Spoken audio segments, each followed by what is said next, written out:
For 3 days in September, there is this event where the wealthiest people, they just fly in from all over the world to throw $2 billion into the water and just hope it floats. Cross your fingers. Welcome to the annual Monaco Yacht Show. But it's not just yachts being sold here. There's helicopters, personal submarines, luxury vehicles, whatever you're looking for, they have it. The average yacht price sold during the show is on average $30 million per boat, which even the $15 to $20 million, that's considered affordable. That's considered a budget boat. To get the super yachts, you're looking at 9 figures plus, and they're all lined up at the dock for you to view. Some of them have helicopters that are parked on the helipad on the yacht.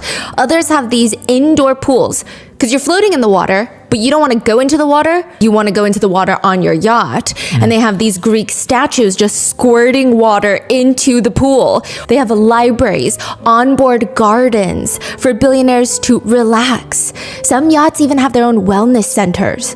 There's a hyperbaric chamber. That's like a new trendy version of what's on a yacht these days. It's just when you need a lot more oxygen than what's in the air, you go into this one and get pure oxygen. There's medical suites, there's mini yachts that you can view. The mini yachts, they're not really for you to yacht around, okay? Those mini yachts follow your main yacht, and they're basically U-Hauls. They have storage compartments for jet skis, or if you've got that uncle that just insists on coming, they go sleep on that little floating guest house. All the water toys are there too. Did you know jet skis, top of the line, you're looking at least $25,000 per jet ski. Or personal submarines. I didn't even know that you could get a personal submarine. The entry level ones start at just $1 million. Wow. That's not even the luxury ones. You're probably sitting on the floor of the sub. But what's $1 million when you have a $100 million boat? Every single detail on a super yacht is custom made. Drawer pulls for the nightstand, custom made. Coffee machines lined with quilted leather. Vendors are pouring champagne at the Monaco Boat Show, trying to convince you, yes, I mean, what else are you going to do with $75 million instead of getting this vessel? Where do you summer? You need a yacht. But even in a sea full of yachts, there are a few yachts that stand out as world-class boats. The Robb Report 2022 has awarded this one a particular award of Best of the Best in the Motor Yacht over 80 meters category. It's a yacht called the Victorious, a luxury super yacht built in 2021. It's designed by Michael Leach Design. If you guys know anything about boats, he is like one of the most highly regarded firms in the UK. They're a leading player in luxury yacht design. If you care about every little stitch on your custom-made furniture on the yacht, you call Michael Leach Design. They're meticulous. They might not even take your project. They only work on 2 to 3 yachts simultaneously. That's it. The Victorious collaborated with Michael Leach Design and H2 Yacht Designs to make one of the best yachts in the world. It is a $117 million floating vessel that is nearly 300 feet long and sleeps 12 guests across 6 staterooms. But at most, if you're throwing a party, you can have 24 guests and 30 crew on board at once. But if you're like, wait, I don't really have $117 million, you can charter it for $950,000 a week. $1 million a week? $1 million a week during the winter seasons. The summer seasons are actually cheaper at $800,000 a week. Summer is cheaper. Because winter, people want to go to the tropical climates on a yacht. Summer, you can go to Nantucket, the Hamptons. Wow, that is very fascinating. The vessel will cruise the Caribbeans and the Bahamas, and during the summers, it just glides through the Mediterranean. It is an entertainer's dream. On board, you've got a large beach club, a wellness center.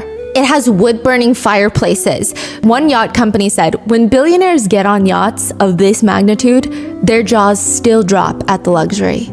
It's much nicer than a 5-6-star hotel. I mean, it's crazy. It's a boat. You walk on board, there's uniformed staff waiting to hand you a warm towel, likely scented with a delicate eucalyptus blend. And when you're back from your jet ski adventure, there's staff members that provide yoga classes on the deck, sunscreen required. And by sunset, you walk over to the dining area where you have fresh food laid out by the team. And then finally, you lay down on the velvety chairs in the cinema while your hair is still crunchy with salt water to decompress. That's what's supposed to happen when you charter the Victorious for $1 million a week. Grace is a 25-year-old woman on board as crew for the yacht Victorious. They had just received news that the yacht was successfully chartered for the winter and they're gonna hit the water. This is not just a regular rich family. That's what Grace is told.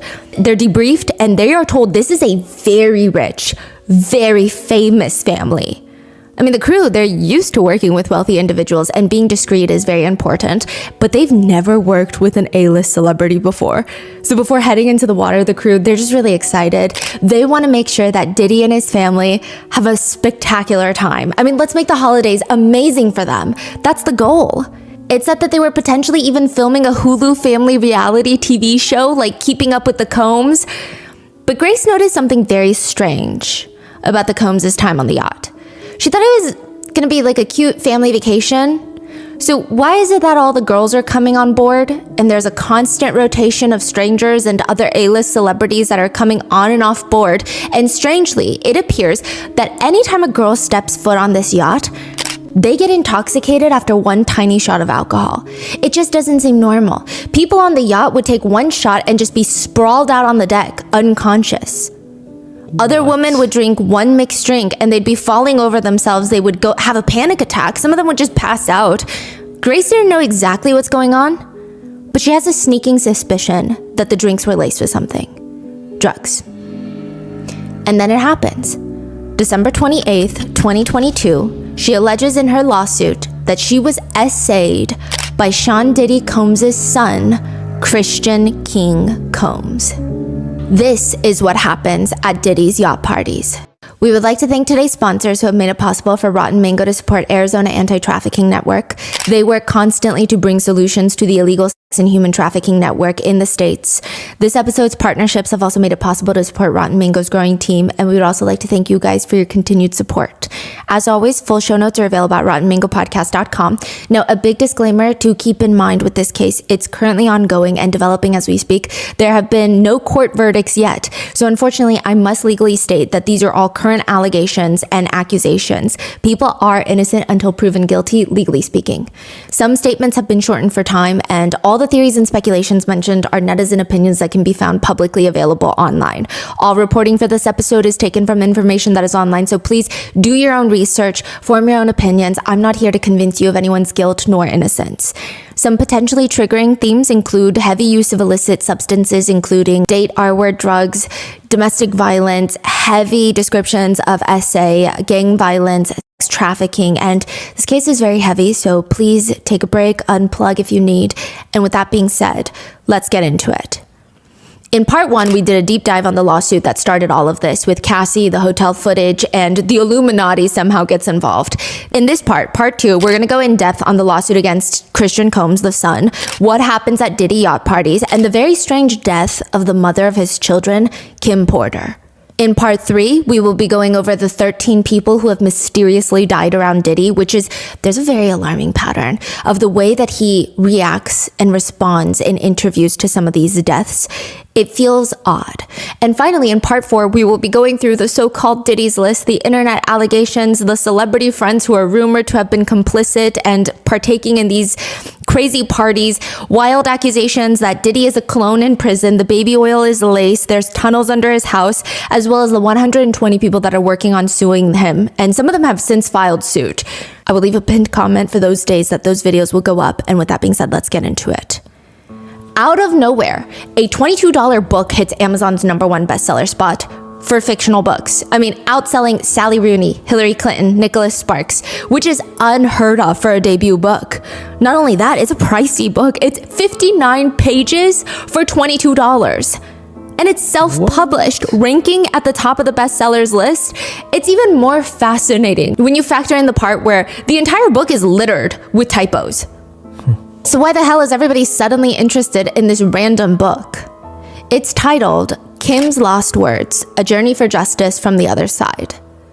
At first glance, the book appears to be a memoir. The way it's titled, that's the impression. Kim Porter is the late ex-girlfriend of famous musician Sean Diddy Combs. She's the mother of 4 of his 7 children, and she passed away in 2018.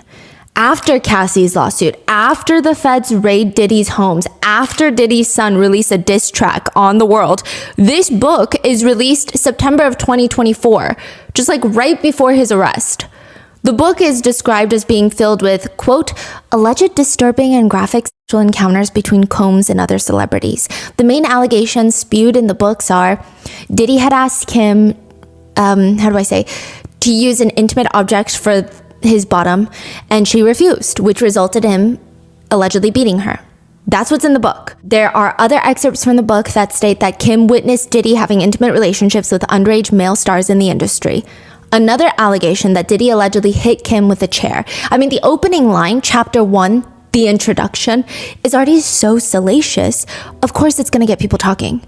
The opening page reads about Diddy.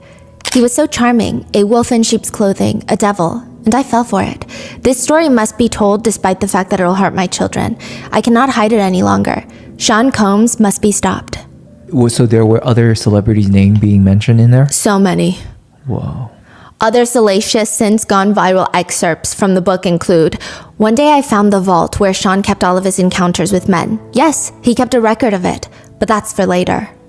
The book shoots its way to the top of the charts on Amazon, which is crazy, again, considering it's filled with these typos and some blatantly factually incorrect information, and it's just littered with names of like the biggest names in Hollywood. The timing of the book makes it go viral, and it further sparks a huge debate of who's to say if this is her book? Who even published this? Because it's not Kim Porter. Kim Porter passed away in 2018. This book is released in 2024.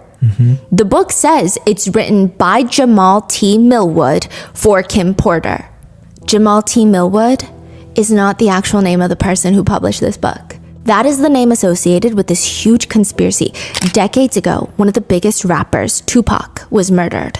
But there's a conspiracy that he's not actually dead. Some people believe that he's alive somewhere, living under a fake name, and one of those names is Jamal T. Millwood. But that can't be who published it, right? The real author's name is Chris Todd. He describes himself as a producer, author, investigative journalist. He states that he is the voice for the voiceless, which, I don't know, you take it as you will. He said that he basically solved John Benet Ramsey's case, which again, I don't know, okay? But he publishes this book stating that he didn't make this all up, that this book happened to him. He said he never personally even knew Kim Porter. He claims that he received a flash drive that belonged to Kim after her death. He received it from two people that he knows are connected to the music industry. This is what he alleges. For reasons unknown to us, he said, I believe that flash drive. He's like, I believe it to be true. He states on the flash drive, there are also, quote, tapes of Diddy with celebrities in sexual situations. I don't know if he has those specifically, but he does state he has photos and other evidence on the flash drive that he has not yet released. So he is just an author? He is, journalist, investigator? I mean, everybody has a different word for him. Some people think he's an investigative journalist. Some people think that he's a conspiracy theorist. Some people think that he's a cash grabber. It really depends. And he claims that someone seeked him out. Yes. Even though he's not like a big time famous person. So, okay. Yeah, which is interesting because why would you not just send it to, I don't know, the Rolling Stone? Now, I guess some people are alleging that they wouldn't send it to big publications because it's alleged that Diddy has a lot of the big reporters connected to him. Now, he only received a portion of this drive with different writings that he said that he had to kind of piece together in a timeline that made sense to create what he believes to be a memoir. That's what he says. He does not give any more information on who those sources are, who gave him these flash drives, how he's so sure it's real, how he fact-checked it. He just says, they said they had her flash drive. I didn't ask too many questions about how they got it or where it came from. If somebody put my feet to the fire and said, life or death, is that book real? I have to say, I don't know, but it's real enough to me. Sometimes you just have to put it out there. Maybe it's not 100% of the book is true, but maybe 80% is. That is to get those people to come forward to either corroborate or deny the claims, and that helps me as an investigator to know the truth. He also says in the interview that he was asked to use the name Jamal T. Millwood. He states the T is for Tupac. Ultimately, he said it was kind of a battle. He slightly wanted to kind of use his name to get his name out there because he thought the book would blow up, but he was specifically asked by some unknown person that he never told us about to use the name Jamal T. Millwood. Ultimately, he states that the publishing of this book is almost like him being a whistleblower.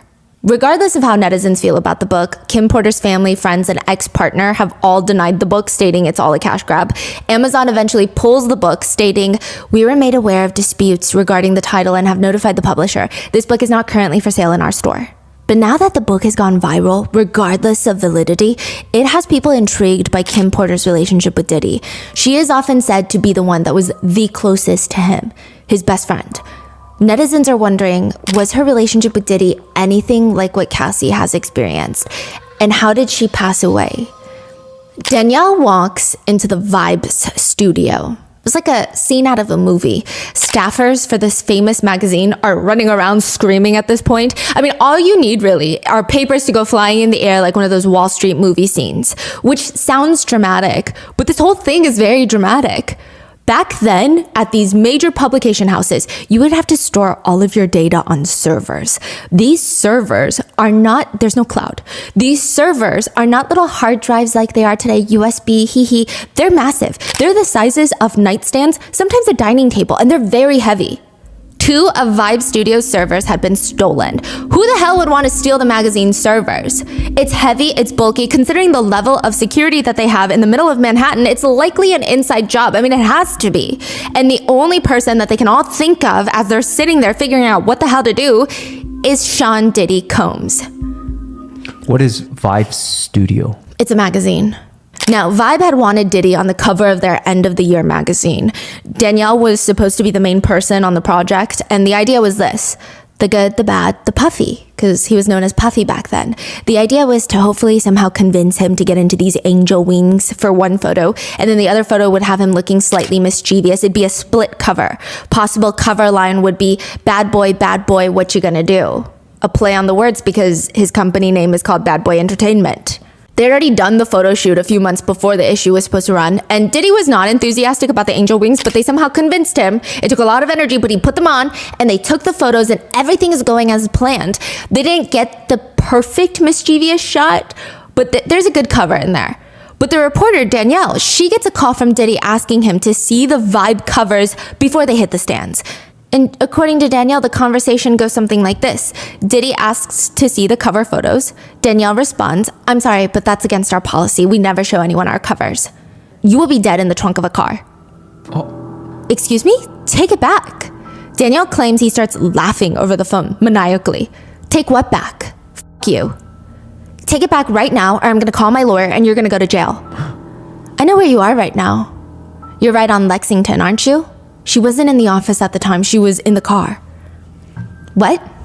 Like he knows which street that she's driving on right now? Yes. How would he know where she is? Danielle hangs up. She's scared, but they don't make exceptions. They're not going to show him the covers. But when she turns around and goes back into her office, everybody's telling her Diddy's about to stop by. We just got called that Diddy's coming in, and it's clear he wants to okay this cover before it goes to the press. Just a few years ago, he was found guilty of threatening a New York Post photographer with a gun. Apparently, the photographer came out to take a picture of Diddy in his company car. A confrontation took place. Diddy whipped out a gun and threatened the photographer. He was found guilty, so obviously everybody at Vibe is freaking out.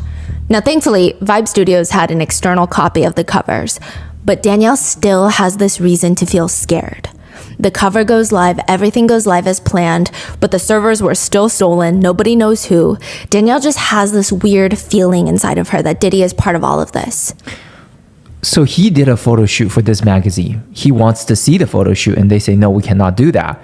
And he blew up. That's it. Yes, there's another instance that we're going to cover in the next episode where he was involved in a music video. He had this whole creative idea to be crucified in a music video. Last minute, he decides he doesn't want that part in the music video because he's like, maybe it's blasphemous. Yeah. The executives included it in, released the music video to the world, and Diddy beat an executive with a champagne bottle and was arrested. He has no control of his own emotions. Like he doesn't want to do it anymore. He just throw a tantrum. Yes. He will hurt you if you don't listen. Yeah. That's it. Yeah. Okay. Beyond him threatening a photographer with a gun, Danielle has had a personal experience with Diddy involving him and his girlfriend, Kim Porter.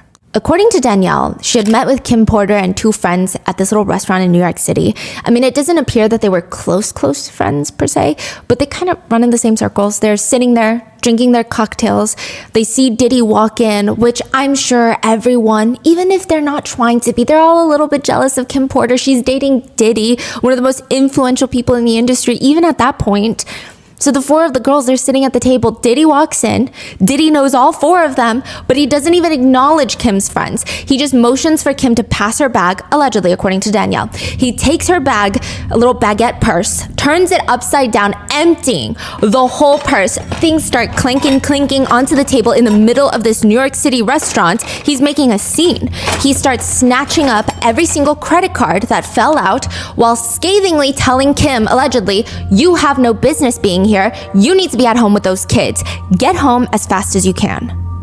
Danielle said Kim Porter just grabbed all her stuff and her friends see her just get shuffled into a car that's waiting outside for her. Which is ironic because 8 years later, in 2006, Diddy would be back on the cover of Vibe and he would tell Danielle, the same journalist, a woman deserves to be nurtured and taken care of. Kim taught me that. She taught me how to love. Have you ever seen Diddy's naked back? The feds probably have, but that's besides the point. His back has this giant tattoo that covers most of the surface area. It's a realistic image of a woman holding a child. So for those who are familiar, the woman is Azili Dentor from Haitian voodoo. She embodies fierce maternal love and protection. She's known for feminine power. She's passionately protecting women, children, and marginalized communities. There's a saying that's often associated with her. It goes, if Azili loves you, heaven help those who seek to hurt and destroy you. She's a protector, but she's maternal in the sense, if you come for those who she's protecting, she will turn the world upside down. She will rip her opponents to shreds. It's said that in cases of domestic violence, she is called upon to, quote, destroy the offender. She's often associated with natural disasters and forces of nature. That's how powerful she's believed to be. It's a very interesting choice for a tattoo for Diddy. But many believe this is actually the start of his downfall. Some believe that him getting that tattoo was the downfall because she will seek vengeance. And she's seeing what he's doing. When did he get that? In 2017, he revealed it to the world. It's unclear if he got it in 2017 though. Wow. Yes. And him and Cassie broke up 2018. Yeah. Diddy first meets Kim Porter at Uptown Records, which was one of the most prominent record labels in the hip hop and R&B scene. It's now part of Universal Music, but back then, Uptown Records is the place to be, and Diddy gets hired. He's working with the likes of Mary J. Blige, Jodeci, and honestly, from what I can tell by my little online research, it seems like everybody fucking hated Diddy at Uptown Records. Allegedly, the other executives would flick him off as he walked down the hallway to his desk, and they would call him Satan behind his back. Wait, what was his role there? He was an executive. Oh, okay. So was he an artist then, or? Okay, that's the thing that everybody gets confused with. Diddy was never an artist. Diddy was an executive. He started as an executive, started his own record label, and he only released his debut album after Notorious B.I.G. passed away, was murdered, which we're gonna cover in part 3. He's actually a suit, is what a lot of people called him. So he's an executive. So he's always been behind the scenes from the first day. Yeah. So he starts as an executive and everybody hates him. Well, there's some people that like him, like Kim Porter. Kim Porter worked as a receptionist at Uptown Records in New York City, where Diddy meets her for the first time and says it's love at first sight. Diddy remembers thinking, I wasn't trying to holler at her or anything, but I was admiring her. Her lips, her eyes, her mouth, her shape, her energy. I was just thinking, I wish I had a girl like that. She kind of made me feel nervous. You know, she wasn't like a New York girl. She was a bohemian mixed with Georgia peach hospitality. I got the idea that she liked doing stuff like walking barefoot in the grass. I didn't think that I could get her to like me. You know, she was smooth, you know, like ice. She's cool, collected. She thinks before she speaks. You meet a lot of young ladies and they just don't do that. Kim was never pressed. She was always in control. He would later say, she was my muse. You know how they say it in the movies? I mean, it's corny, but beautiful. She completes me. Which can be verified with some accounts from people at Uptown Records. They said, Puff is a super achiever. Kim is all about peace, love, and life, you know? Puff finds calm in her presence. Puff was in love with her from the first time he saw her. You could tell from the way that he looked at her.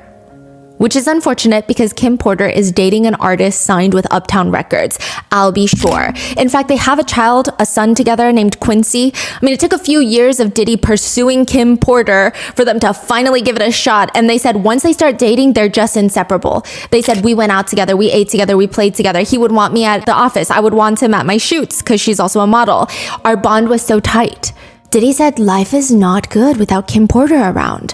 Now, side note, of course, everybody accuses Kim Porter at the time of being a gold digger, but everyone who knew her says, even if you ask about her favorite memories with Diddy, not a single one is materialistic. She says, I'm not impressed by things, not a bag or shoes or a car. I've got a lot of stuff. You know, impress me with your person. Show me that you can be a really good man. That's how you impress me. By the time they start dating, they've got this beautiful blended family.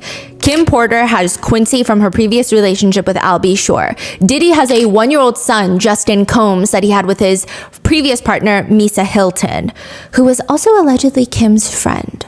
And they actually become one of the most iconic celebrity couples during that time. According to one source, some tried calling them Black Barbie and Ken. They have their little fairy tale moment where Kim gets pregnant. She's about to give birth with Christian Combs, her second son, both of their second sons, and it's supposed to be this happily ever after. Until one day, allegedly, Kim is happily pregnant, happily in this beautiful relationship. She reads on the tabloids that the father of her child, the one that she's pregnant with, is dating Jennifer Lopez, J-Lo. And she's like, I didn't know that we're broken up, basically, is what a lot of sources allege. That she didn't know until she read the tabloids. According to an older Essence magazine publication, when Kim was pregnant with the couple's first child, Christian, Diddy, quote, stepped out on the relationship and in an astonishing display of celebrity infidelity, took up with Jennifer Lopez. Suddenly, there was Kim Porter's man, the father of her newborn son, parading his movie star girlfriend in front of the paparazzi's flashing cameras. To all the world, it looked like he was thinking, Kim? What Kim? Wow. Kim said the worst part of it all was that everyone, anytime she was around people, they would just keep asking her, oh, Kim, are you all right? She said, quote, I just hated that. They were talking to me like I was just really crushed. I have kids. I'm a grown woman. According to some sources, Kim refused to acknowledge the fact that Diddy was dating J-Lo. She left. She broke up with him. She's no longer dating him, but she didn't confront him. She never mentioned J-Lo. She just broke it off. And sources say that drove him absolutely batshit crazy. She didn't let it show. Right? No. Her former attorney would later state, she knew he was sleeping with other women, but she was very jealous of J-Lo. How could you not be? But Kim was like a Disney princess, really, one of the most beautiful women I'd ever met. But the relationship wasn't real. That's what Kim and Diddy say. Yeah, that's what they both state after the fact. Kim says that relationship with Jennifer Lopez wasn't real. The world just saw the bright lights and camera, but I knew what was really going on. He was still in love with me. In a previous interview, Kim stated, he still called 50, 60 times a day. It was like my life was not my own. He was very, very intrusive. And they were public. They went to the 2000 Grammy Awards together where J-Lo wore that insane green Versace dress that everybody, yes. The one that started a Google image search. Yes, okay. I don't even know the story behind that. Yeah, apparently they say so many people were looking up that photo, like Google created the image search tab. Oh, wow. Because of that photo. Yeah, they were an iconic couple. So from the outside, they seem like they're both in love. But again, according to Kim and Diddy, they were not. Diddy corroborates all of this by stating the whole time he was with J-Lo, he could not stop thinking about Kim Porter. And he also kind of blames the cheating on Kim by stating, you know, I'm used to applause when I walk into the room. And Kim was just too cool. I would tell her, I guess I'll just go be with someone who will take care of me the way I want to be taken care of, who will be a little more aggressive. That did not do the trick. And quote, Kim wasn't really conforming to how I wanted her to conform. So dating J-Lo was his statement to Kim. He later states, Jennifer was my perfect match in terms of energy. I thought, I'll test the waters and hopefully Kim will see I'm serious and come running after me. Except she didn't. According to Diddy, all he could think about during this entire time was Kim. He said, with Jennifer, I was attracted to someone who had the same energy as me, but that isn't necessarily the best. Because I'm so aggressive, the best energy for me is someone who slows me down, makes me feel like I can breathe. It's hard for me to breathe, but when I'm around Kim, I feel like I can do that. Apparently, the Grammys event, where I was telling you that J-Lo wore that insane Versace dress, okay, Kim was watching the Grammys with her friend, and she casually just said, "I guarantee Diddy will call me before the credits roll." Sure enough, he calls her at the Grammys that he's with Jennifer Lopez. And I'm sure, but this is probably the worst 14 hours of Jennifer Lopez's life, when she gets arrested with Diddy in connection to a shooting. As they're dating, both of them get arrested in New York City for a shooting that happens at a club. Diddy had been at this club with J-Lo, Shine, which is like a musical artist that he had just signed, I believe, and his bodyguard, Anthony Wolf Jones. The four of them are at a club when an argument breaks out, and somehow that escalates to shots being fired. Ultimately, 3 people get shot. There are witnesses from the club that are certain that they saw Diddy holding a gun in his hand. Diddy's protege, Shine, was also holding a gun. And according to a witness, that's what the witness remembers, but they fell to the ground because they had been shot in the shoulder. Another bystander, she had nothing to do with the initial fight. She doesn't even know these people. Her name is Natanya Rubin. She was shot in the face by Diddy, she claims. It said that in the ER, before she passed out, she said, "I was shot by Puffy." Thankfully, she survived. And who got in fight with who? There was just like a bar brawl. It was like a fight, and they just started shooting. Diddy got into an argument with like bar goers? I believe his musical protege and some people got into slight arguments, and then all these guns got whipped out in Manhattan and shots were fired. Thankfully, Natanya survived, and her story has been consistent for the past 20-something years. She's always said, "I watched him. I watched Puffy. I saw him with my own eyes shoot, and it went through my nose." Like the bullet went to her nose. How is she doing right now? Not well. She's doing interviews because now in 2024, people finally believe her. What? Now, Shine, the 18-year-old musician, gets arrested at the club. Diddy and J-Lo had already left by the time that cops come. They ran straight to the car. Side note, some allege that Diddy zipped out of there, leaving his girlfriend behind. But either way, they both end up in the car being chased by NYPD. I think they run like 11 traffic lights before they're finally pulled over. And inside the car, some sources allege inside J-Lo's purse was the gun because Diddy would make her. Anyway, long story short, there's a lot of allegations that Diddy was the shooter. They all get arrested. J-Lo's charges are dropped. Now it's just Diddy, his bodyguard, and his musical protege, Shine. Now, Diddy is represented by a famous attorney, Johnny L. Cochran Jr. This guy's resume is absolutely unhinged. His attorney has since passed, but he used to rep O.J. Simpson, Michael Jackson against the child molestation accusations. He repped Tupac, and now he's repping Diddy in this trial. Not this one in 2024, but the one in the shooting. Now, their defense was stating that, yes, he was there. Yes, he pulled out the gun. Yes, he fired the gun, okay? But he shot it to the ceiling as a warning sound for everyone to get down, get quiet, calm down. Every shot after that, that actually injured people, that's gotta be Shine. That's gotta be 18-year-old musical artist right there. Of course, and the only reason that they're all saying, all these witness testimonies are coming out saying that it was Diddy is because Diddy's the one with the money. So they're gonna file civil lawsuits because they want the money.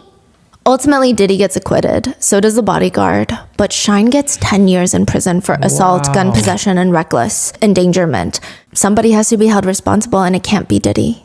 Which, side note, he was always pictured walking around in silk suits during his trial. Other times he'd be wearing clothes from his own clothing line, Sean John. There would be people outside the courthouse with signs that read, "Hip hop needs you, keep Puffy here." After the verdict is read, Diddy would tell the reporters, "I give all my glory to God. If it wasn't for God, I wouldn't be able to walk out of here. I want to thank my mother for being by my side every day." And a lot of people have stated, that sounds like an award speech. All the people, all my fans, my staff, all the people in New York, everybody that prayed for me all over the world, thank you. I just feel so grateful today. I feel blessed. Shine would eventually be deported back to Belize in 2009. He would say in a podcast, Diddy's lawyers were here to secure a not guilty verdict by any means. He is a $100 million corporation, and they looked at me like I was the enemy. Wow. After the shooting, Diddy and J-Lo stay together a bit longer, but it's really only a matter of time. It's alleged by insiders that once Diddy left J-Lo in the club like that after the shooting, she was over him. She was like, "I am so done." But while they're dating, another incident takes place in 2000. There's this massive wedding in Italy for L.A. Reid, the former CEO of Epic Records. Now, given L.A. Reid's status in the industry, everybody's going to be there, including Shakir Stewart. He's a music executive. Most notably, he worked at Def Jam Records. He's actually a very big player in the world. He was responsible for signing artists like Beyonce, Ciara, and Rick Ross. He's at this wedding in Italy, and if his mother's allegations are correct, he may have potentially been dating Kim Porter. Since Diddy is in a very public relationship with J-Lo, why wouldn't Kim Porter move on too? I mean, it's said that Diddy, who is also a guest at the wedding, finds Shakir's hotel room, bursts in through the door. Finds whose? Shakir Stewart's hotel room, Kim's alleged boyfriend at the time. Uh-huh. And in a fit of rage that Kim Porter had moved on, you know, just like he allegedly had with J-Lo, he grabs a chair and slams it over Shakir Stewart's head. Shakir's mom said about the whole incident, Diddy left him bleeding on the hotel floor in Italy. He had to have stitches, and then Diddy threatened him. I'm gonna kill you. That's when I said, you need to get out of this business. This man is crazy. Diddy has always denied that this has ever happened, but a few people that have attended the wedding corroborated the story to Rolling Stone. Diddy's former bodyguard, Gene Deal, says, Kim couldn't have nobody. Kim couldn't have nobody. Diddy, Puff, could do whatever he wanted to do. Brother Love could be whoever he wanted to be. If Kim ever tried to get with somebody, Puff would interfere with them, or her for trying to be with them. He wouldn't let that happen unless he was bringing them into the picture. Kim couldn't go nowhere. Kim couldn't be in a relationship. She couldn't be at the clubs. If he called Kim's house, she had to be there. Again, these are just allegations, but another allegation is that he had Kim Porter's whole house bugged and wired, and that's how he knew that she was seeing Shakir Stewart, and he would hire PIs to follow her around. But again, the whole thing is just beyond bizarre and infuriating because he can do whatever he wants, treat Kim allegedly like shit, but nothing happens to him. Now, side note, I don't know, again, if this is true. This is just another allegation. But one insider states that Kim had told her about how they broke up and, quote, Diddy put her up in this apartment building on the Upper West Side. It was an old building, and she said her apartment was infested with rats. She said she came home one day, tried to put on her boots, and there was rat feces on them. And she was just like, I gotta get out of this place.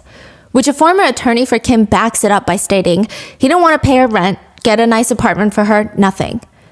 So truly, he just treats her like shit every time they break up, is the allegation. And probably while they're dating, who knows? Now, the anonymous source continues in the allegations. I mean, I remember just her being the sweetest, kind, warm, and caring person. Diddy was a controlling narcissist, and I could see why he would be attracted to someone like Kim.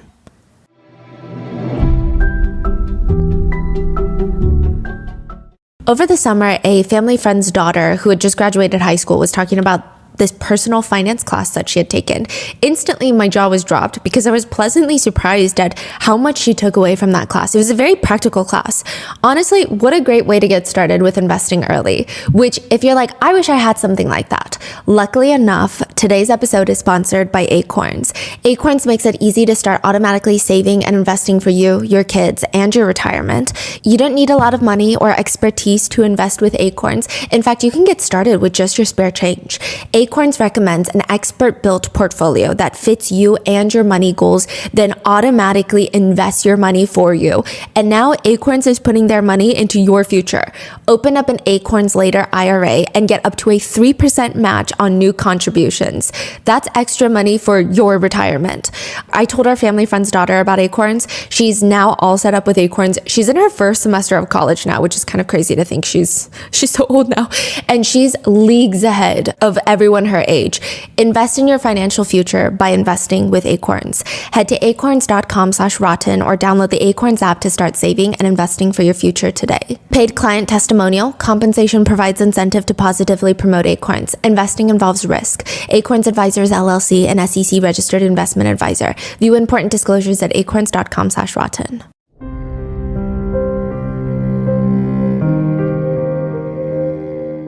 That's in 2000 at L.A. Reid's wedding in Italy.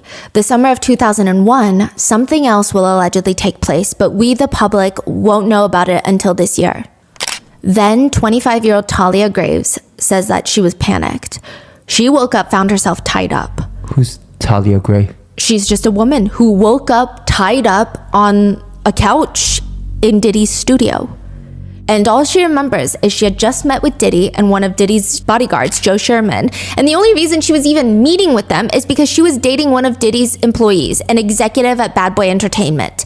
Diddy called her specifically to come and talk to him about her boyfriend's performance issues. She thought it was weird, I'm sure, but maybe he's trying to sit her down and be like, are you distracting your boyfriend from work? Why is he so distracted? She just wants to help her boyfriend. So she goes to meet with Diddy. They urge her to drink a glass of wine. She drinks it, and that's it. She knocks out, and now she's waking up, and her arms are tied behind her back, allegedly, according to the lawsuit. Now, Diddy and Joe Sherman, the bodyguard, this is what she says. Her lawsuit alleges that they essay her from that point forward. She states that she was crying for help the whole time, and nobody came. According to the devastatingly explicit lawsuit, quote, plaintiff is going to be Talia and Mr. Combs is Diddy, so I'm just going to replace it to make it easier. Talia screamed out in pain, but Diddy continued to violently, anally rape her. He physically overpowered her, smashing her head down on the pool table.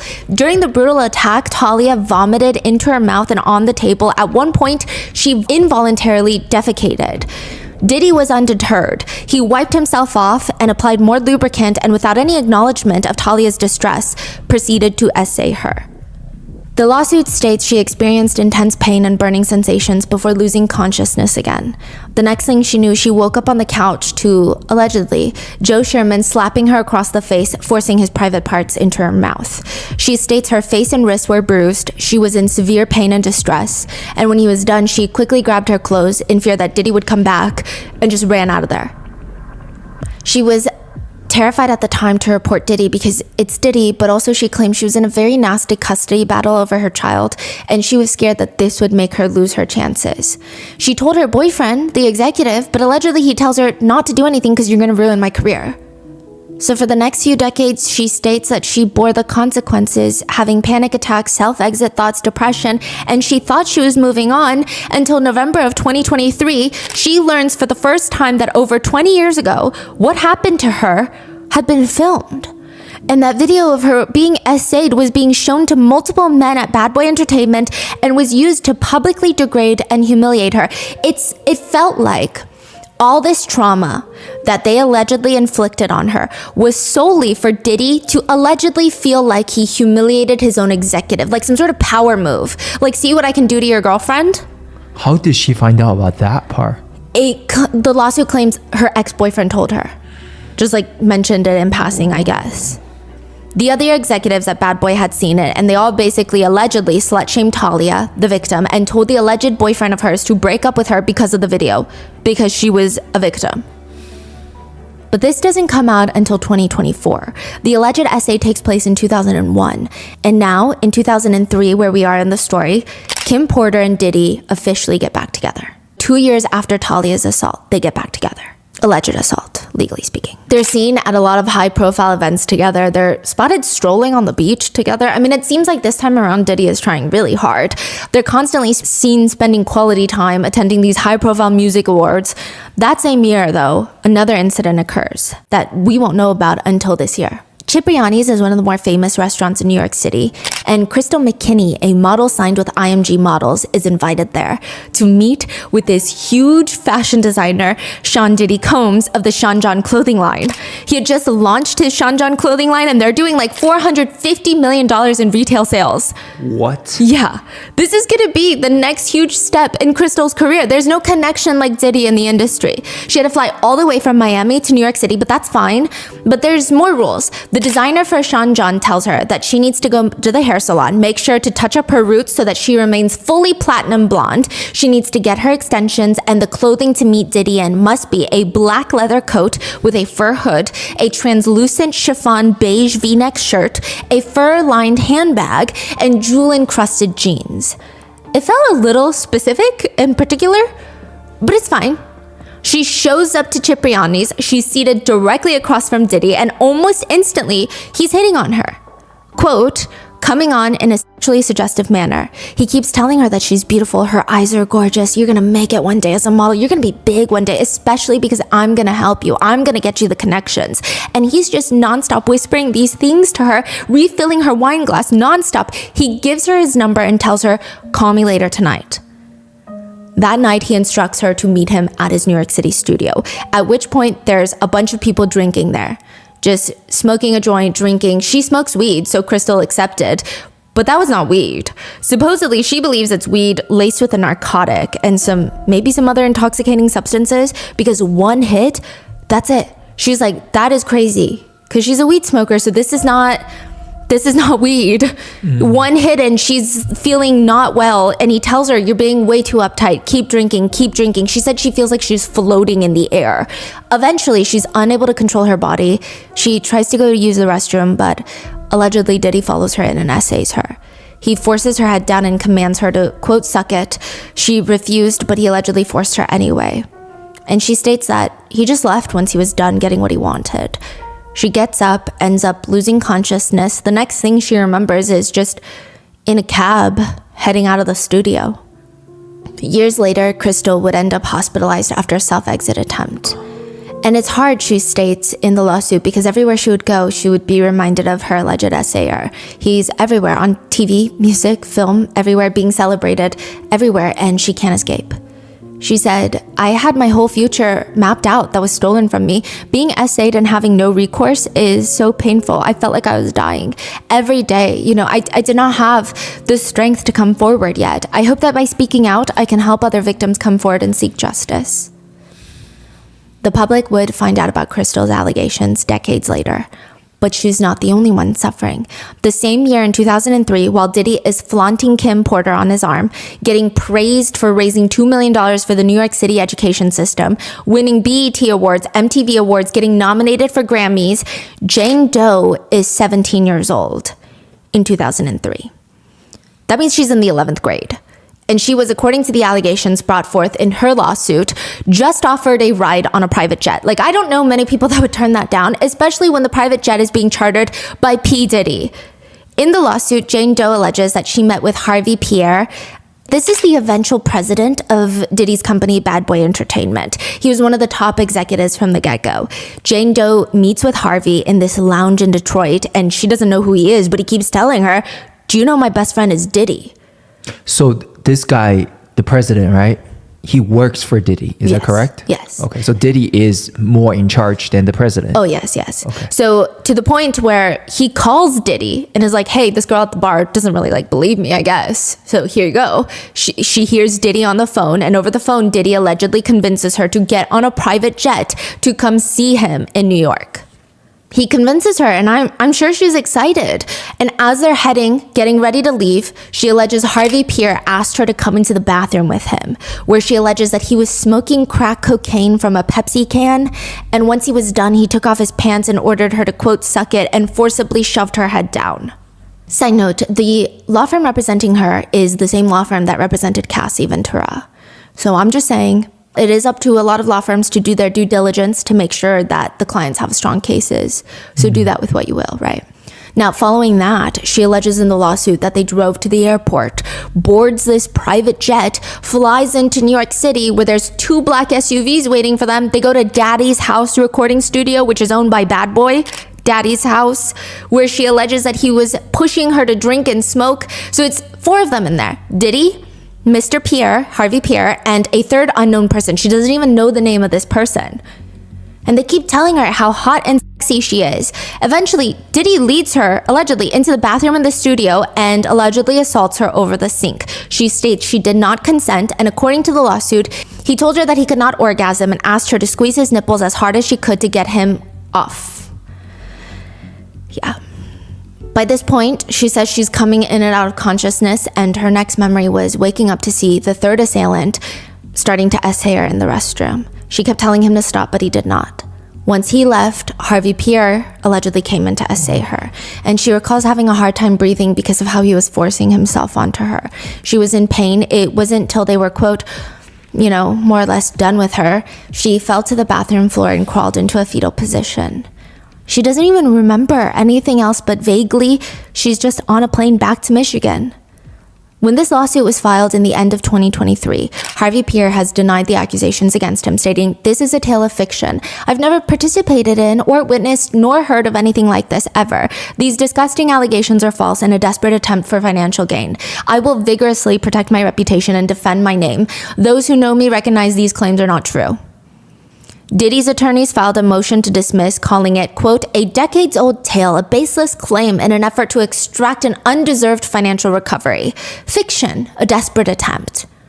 But this is what Jane Doe alleges happened in 2003, the same year Diddy is back together with Kim Porter. And it's very likely that Kim Porter did not know about these incidents, because Gene, the former bodyguard, states Kim would have incidents with Diddy where he would allegedly convinced Kim to partake in group activities and do things that she did not want to do. Have intimate relations with men that she did not want to. It's the way that he describes it and alleges is similar to Cassie's freak-offs. I don't know. And it appears that Diddy had a high level of control over Kim's life and what she was privy to, so likely she didn't know any of this. One supposed industry professional alleges that they saw Kim and Diddy at the 2003 MTV Awards red carpet. And she claims, and again, this is just an allegation, but I remember specifically how controlling he was over her. He was literally just sitting there staring at her hair. He wasn't happy with it. The way that the curl went one direction, he was like, "I don't care if I miss the whole show. We're not leaving until we get this curl right." About her hair. She claims on the inside, she just thought, wow, this guy's so controlling. The same insider shares a story that allegedly takes place in New York City. Again, just an allegation, but one time I went to their Park Avenue apartment to work. Kim Porter had this jewelry person arrive and she picked out jewels for the evening to wear. They were going to an event and it took hours to get her ready, and then she kept waiting for Diddy to come home so that they could go to the event together. We were sitting there for hours, but he never came. So she never went out to the event. She just went to sleep instead. Mark Curry, a former artist signed with Bad Boy, said, "Their relationship was a lot. I remember Kim used to go through a lot of stuff. If you live around them, you get to see the toxic relationship. I think every relationship he had that I experienced around him was like that." Gene Deal, again, the former bodyguard, states that throughout the years, Kim always had suspicious injuries, broken noses, bruises, ankle injuries. Interestingly enough, Gene Deal also alleges that Diddy was never aggressive with Jennifer Lopez. He states that J-Lo's mom already hated Diddy, and it said that he wasn't willing to handle the backlash if he were to put his hands on her. Gene insinuates that he likely knew if she told anyone, it would be over for him. So the way that Gene describes it is, it seems like he is very fond of Kim Porter, and I think he means this with as much enlightening, insightful information as he can allegedly give. But he's stating that Diddy knows who to mess with. J-Lo is not dependent on him. She was already a star by this point.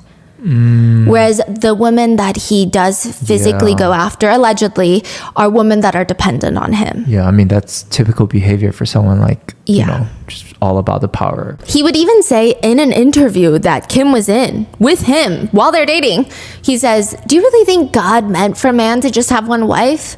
Or a woman to just have one husband? Do you really think God meant it that way?" Kim snaps back, "Do you really want me having sex with another man? You want that to happen?" "No, but God made us different." She explains, "That is such a cop-out. I could just be like you, but I just choose not to be." Well, sometimes things happen, and this is the most monogamous I've ever been in my life. That's all I'm trying to say. Kim would later tell the reporter, "He's giving, gentle, and sensitive, especially with me. He's really a good guy with a big heart. I get to see that, and I'm really thankful I get to see that." Until one day, Diddy comes home and Kim Porter is gone. So they get back together in 2003. Around the end of 2007, she leaves. Unbeknownst to Diddy, while he's out of town at the BET Awards show, Kim calls her closest girlfriends over. They pop open a bottle of wine. Cheers, clink, it's time to pack. Kitchen table, nursery furniture, the cars, everything is leaving with Kim. I hope that he came home to an empty home, but I'm not sure how much she took. After 12 years, Kim Porter finally walks out on Diddy. 12 years on and off. She's done being his romantic partner. I mean, she will always be the mother to his children. They will co-parent, but she is so done. A little over 10 months prior to her moving out, Kim Porter was pregnant with Diddy's twins.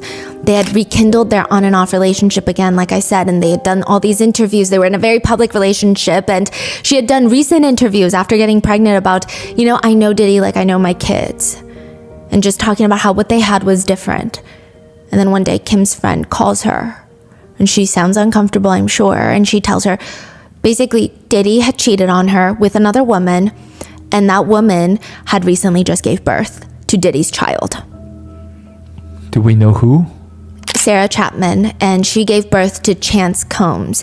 She was born just like 5-6 months before the twins were born. To which Kim had enough. She never confronted him while she was pregnant. She just said, it's not an original script. He's not the first man who has cheated. He's not the first man who's had a baby outside of the relationship. He's not the originator of this. But at this point in my life, I have girls now. It's a different program. The worst part is he didn't tell her until after she gave birth. So she's giving him the time to fess up, own up, because he has a literal newborn baby.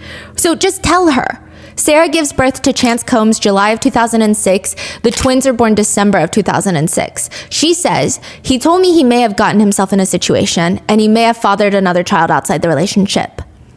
Kim said she already knew and responded, really? Well, I already knew, and I'm glad you decided to be a man. I was like, dude, this is so whack. I can't even respect you right now. And for me, once the respect is gone, I'm not even listening to you anymore. Later, the same magazine, Essence, will ask her, you left in quite a dramatic way, you know, taking the furniture, the cars, leaving. They ask, why did it go down like that? Because there was no other way. You think he would have let me walk out the door? He wouldn't have wanted me to go. Were you scared? No, not at all. But I wanted to be dramatic. I wanted him to know I wasn't breaking up with him for 2 weeks or maybe leaving for 2 days. If I pack up everything, twins and all, it means I'm out. Puffy's an action person, not a talk person. So I had to have an action. Telling him, babe, I'm leaving, just wasn't gonna do it. In another interview, she states, mainly I'm a mom first, so that is the most important to me. So everything else kind of comes after that. And it seems like that's exactly what she planned on doing. Focus on her career, her children after the breakup. In an interview with Essence, Kim was asked, if Diddy called you today and said, I want to get married right now, would you? She says, I would say no. And not because I don't want to get married, but because he's not ready for marriage. When I get married, I want to stay married. I want both parties to be on the same page at the same time and to leave a certain type of behavior behind. That's a commitment I don't think he's ready for. Diddy would also state around this time, Kim is an incredible mother to our children. We've been part of each other's lives for many years, and I've always admired her courage and strength. We're the best of friends. You know, I got 3 girls, 3 boys, and they're really kind, great people. They got a lot of love in their hearts. I'm the luckiest man in the world. So she walked out just one day after finding out that Diddy was cheating. Yes. But Diddy never went after her, like, you know how, you know, he's very controlling. Yes. He's very, yeah. It seems like he did. He did, but she's like, no, I'm done. Don't come for me. And okay. That's the allegation. It seems like he did. Yeah. Now, Kim also lets it be known that they were on amicable terms. She said that they're still friends. He calls every single day. She told her reporter, you know, we're committed to our children, even if we couldn't commit to each other. I mean, it's clear none of them want to say too much publicly about what happened. And like Kim said, she's going to focus on her career. And perhaps one of that is acting. She was in a pilot episode for a show called Single Ladies, where her character is a snarky former, quote, video vixen. Video what? Video vixen, I guess, is talent that's hired for music videos, typically. Side note, a few netizens have been reposting this scene as they think it's just an eerie coincidence. Kim's character on the show says, and again, this is a fictional show, I found God, and he told me to make a change. So I'm a writer now. I'm writing a tell-all book about my years of being a video vixen. I got lots of stories about lots of rappers, and I'm about to get paid. I am in no way of insinuating that taken down book is true or not. So far, there isn't strong evidence of how the author received the hard drives, so I do question its validity. But if the lawsuits filed against Diddy are proven to be true, it does seem that Kim Porter would have a lot to say. Gene, the former bodyguard, would even say the violence towards women was a consistent pattern in his belief and opinion. He alleges that he heard that Diddy had beat Nisa Hilton, the first mother of his child, Justin's mother, so hard that she allegedly once was so scared she crawled under a car to get away from him. According to Gene's allegations, he just does not understand how someone beats someone to that point that they desperately crawl under a car. That level of violence is a lot. Which again, doesn't mean that Kim wrote a tell-all. Speaking of Nisa Hilton, Justin's mother, April Lampros is another victim who has since filed a lawsuit against Diddy. She had received an invite in the mail. a Father's Day celebration for Diddy after the birth of his first biological child, Justin Combs, that he shares with Misa Hilton. So this is before he's dating Kim Porter. So this is the 90s? Yes. Okay. Dear friends, join us in celebrating the original Bad Boys' first Father's Day celebration. For this occasion, there is a dress code. No jeans or sneakers will be permitted. It's a Father's Day party. April is a student from FIT, the Fashion Institute of Technology, and this is all awkward because she is allegedly seeing Diddy romantically, and Diddy just had a child with Misa Hilton, and the whole thing is weird. Okay. April Lampros states in her lawsuit that he was just love bombing her, constantly bringing her gifts, bringing her to the studio to impress her. Even a month after the Father's Day event, she was invited to see performances by Usher and Notorious B.I.G. thanks to Diddy. And at first it all seems sweet. He just seems like he always wants to be around, flying her from New York to Atlanta to Miami, just wherever he was, he wanted her to be around. But then he told her that they have to keep their relationship a secret because she alleges, quote, he did not want anyone to know that he was seeing her because she's a white woman. The lawsuit goes into detail about 4 alleged essay incidents. The first, April alleges she went to meet with Diddy at a bar in Soho. He introduces her to a female friend of his. She remembers having a few sips of her drinks, and they all left for a hotel nearby, and she just had this feeling of uneasiness in the hotel room. She remembers laying in bed when Diddy forced himself on top of her. She leaves, and she told herself she would never talk to Diddy again, but he continues love bombing her and telling her how advantageous her life will be, her career will take off as long as Diddy is on her side. So, she's studying to get into the fashion world, which he is a big prominent figure of at that time. She thought that perhaps the first incident was maybe she misremembered. Then it happened again, the second incident. She alleges that this happened in a parking garage near his apartment in the city. They were going to dinner. Diddy's a little drunk, and as they're headed towards his car, he just grabs her out of nowhere, forces her to kneel on the concrete in the parking lot, unzips his pants, and forces her to perform orally. She said that she could see the parking attendant witness this horrific assault, but Diddy allegedly did not care. And once he's done, she's crying and he just tells her, get up. She states once again she tried to distance herself, and then it didn't work. Then the third time, she alleges at this point, Diddy and Kim Porter had started dating. She alleges in the lawsuit, again, this is an allegation, that she was called to his apartment where Kim Porter and 2 other people were there. They all go to the club that night, and when they get back, they continue drinking. He insists that Kim Porter and April take ecstasy, is what the lawsuit alleges. She said he essentially forced her to take the pill. He was forcing his hand so far into her throat, she almost gagged. And even afterwards, he's checking under their tongues like a psych ward nurse. She alleges in the lawsuit that Diddy forced the 2 of them, April and Kim, to engage in intimate acts while he sat watching and self-pleasuring. Towards the end, he, quote, sat close by masturbating for some time before pushing Kim Porter off Miss Lampros, April, and forcing himself inside and essaying April. April said that she just went completely numb and emotionally checked out. And it wasn't until Diddy kicked her out a few hours later that she felt all this disgust and shame. And she alleges the crazy thing is, even after all of this, he had the audacity to invite April to Kim Porter's birthday party. The 4th time, she alleges, was after he broke up with Kim Porter to date J-Lo, and while he's actively in a public relationship with J-Lo, he forces her to his apartment and tries to essay her once more. She manages to leave. And she thought that was it. But just like Talia, she said in 2023, April's boyfriend states that he was just approached by this random redacted man. So they redacted the name, but it's clear that they know who told him along the lines of, you really should reconsider dating that girl, because I personally saw videos of her having intimate relations with Diddy. April alleges that's how she discovered he had filmed some of the encounters. She didn't know that he had filmed it, and she didn't know that he had shown it to people. Other key allegations in her lawsuit are, Mr. Combs does not like the word no. Now, one significant detail, or I guess insignificant detail, would be a better description. In the lawsuit, April alleges, quote, Miss Lampros recalls Mr. Combs' penis being adolescently in both length and width. Eventually, after Kim Porter, Diddy goes on to have a very public relationship with Cassie Ventura. Gene Deal, the former bodyguard, says, I didn't know Cassie, but I knew someone like Cassie. I knew Kim Porter. Which obviously there's a lot of discourse here about him having 3 mothers to his children.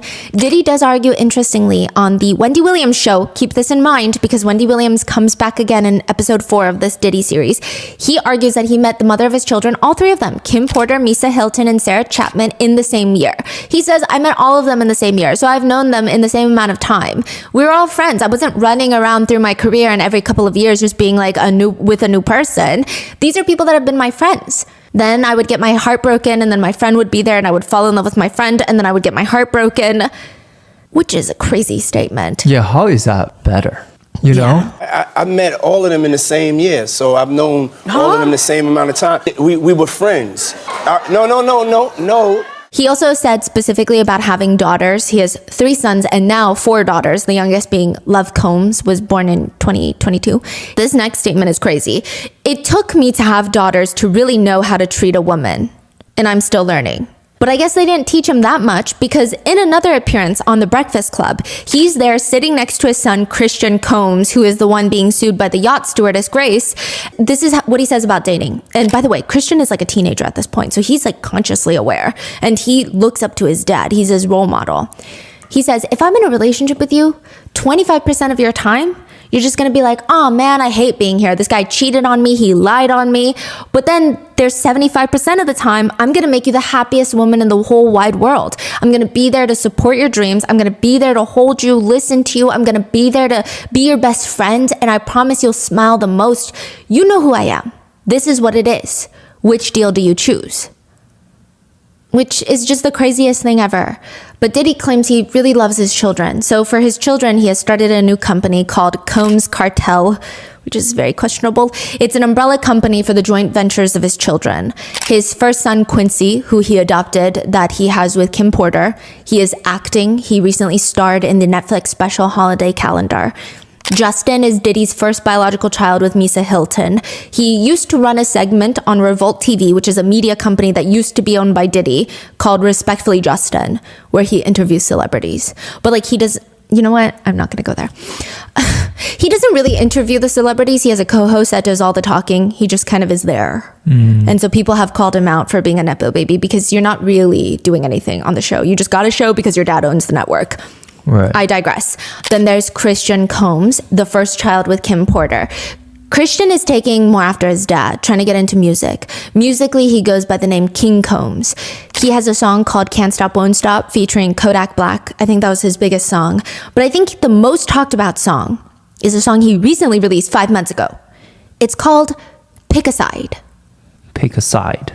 This was released after the feds raided Diddy's homes, but before he's arrested. The more relevant lyrics go like this. I dare one of you N-words scream out no Diddy. Might see me with some pretty hoes with me, but ain't no hoe in me. Police raid the crib like we selling crack. We ain't doing that, but we out here selling tracks, multi-million-dollar plaques. All that woofing on the net. Internet, I guess. Well, now it's time to show N. Steady talking to the fam, and we don't even know. But go ahead, play one call away. We ain't sparing no. Knock them walls down like when them Fetty boys ran in both of our cribs. Too bad they ain't know we bought the one next door, cause that's the one they missed. Wait, what did he just say about next door? He's saying, first of all, comments. Now, there seems to be references to 50 Cent and Eminem. We will get to that in part 4, where we go through all of Diddy's friends and then everyone who has hated him since day one. Because there's a lot of celebrities who have been beefing with him since day one. Now, the main comments on this diss track read, this shit is whack. Others point out that he's grown up in such a privileged household, he can't even make a good diss track. They comment, wow, we're really making it out the gated community with this one, fam. Another comments, snitched on himself and hit us with this itsy bitsy spider flow. Yeah, he does like a nursery rhyme beginning. They praying on our downfall another time again. After the rainfall, the sun gonna shine again. That's right. Don't bust no U-turns, cause we ain't forgetting shit. And then others say, when you make a poem in primary school and then add a backtrack. In the lyrics, like I said, he talks about the feds missing the second home in Miami they allegedly purchased. A lot of netizens found that hilarious, saying, how do you snitch on yourself in your own diss track? LOL, he said, don't forget the house next door. The feds just raided 2 of their house. Yeah. And he's making a diss track on the public as well as the feds. The feds? Yes. What is going on right now? Yes, which a lot of people have said, you know, cops, okay, maybe. The feds, nobody really fucks with the feds. Like, that's just not something you do. Especially when you're like being investigated for a RICO conspiracy, racketeering. This is not gonna age well. The feds, they might overlook a lot of things, but they will not overlook things like racketeering. Yeah. People comment, how are you going to make a diss track where you're not really dissing anybody, only name dropping and then self-snitching? This sounds less like a diss track and more like a confession. Others are commenting, yeah, well, we did pick a side and it's not with the oily diddler. A lot of people think it's just so bizarre. It really just shows how untouchable they think they are. Because why would you tease the feds like that? Yeah. Gene, the former bodyguard, states about the song, it's like he put another battery in the feds' back. Don't play with the feds, bro. You might think it's petty, but it's not. You do not agitate a lion with a pork chop. And that's what that kid did. Others have commented, Christian Combs said pick a side. The feds said pick a cell. Yeah. So he's in a lot of hot water. Justin was... Where is he right now? He's actually just seen partying with his girlfriend. Oh, okay. So he's still out right now. There's no criminal charges against him. It's just the civil lawsuit against him with Grace. Yeah, then you have Chance Combs, Sarah Chapman's daughter. I watched a lot of interviews with Chance Combs in there, and honestly, she seems really, really smart. Like, she just turned 18. She's very beautiful. It seems to have a good head on her shoulders. Then you have Delilah and Jesse, the twins. They were born 5 months after Chance. It seems like all the three of them are very close in age, but also just in bond. They're currently aspiring to be full-time models. They joined their father on the stage for the 2023 VMAs, where he's saying, I'll be missing you, which is a song we will cover in part 3 because it is in reference to a murder that he is allegedly, the conspiracy is he was involved in. These girls are stunning. I mean, people have said they look just like their mother, Kim. They also seem really down to earth, and I'm sure it's very difficult for them to navigate all of this right now. I believe the two twins are still minors until December, if I'm not mistaken. So navigating all of this while being so young, I'm sure is very hard. And then you have the youngest, like maybe 2 years old right now, I think, Love Sean Combs, a baby girl that Diddy shares with a woman named Dana Tran. Some sources describe her as a model. Other sources state she's a cybersecurity expert. Regardless, she was born in 2022. He actually just posted an Instagram photo for her while he's in prison. Yeah, he posted an Instagram photo of the 2-year-old baby? Yes, it's her birthday. It was recently her birthday. How does he have Instagram? Maybe someone did it for him. Oh, okay. Yeah. Nobody really knew that Diddy was even expecting another child. In fact, most netizens thought that he was in a interesting relationship with Young Miami of City Girls, but he just like randomly posted on Twitter, I'm so blessed to welcome my baby girl, Love Sean Combs, into the world. God is the greatest. So I will say, out of the 7 kids, aside from Christian and Justin, who have been named in lawsuits. How old are they now, Sean? I think Justin is 30. Christian is 25, 26. Oh, Quincy's even older. Okay.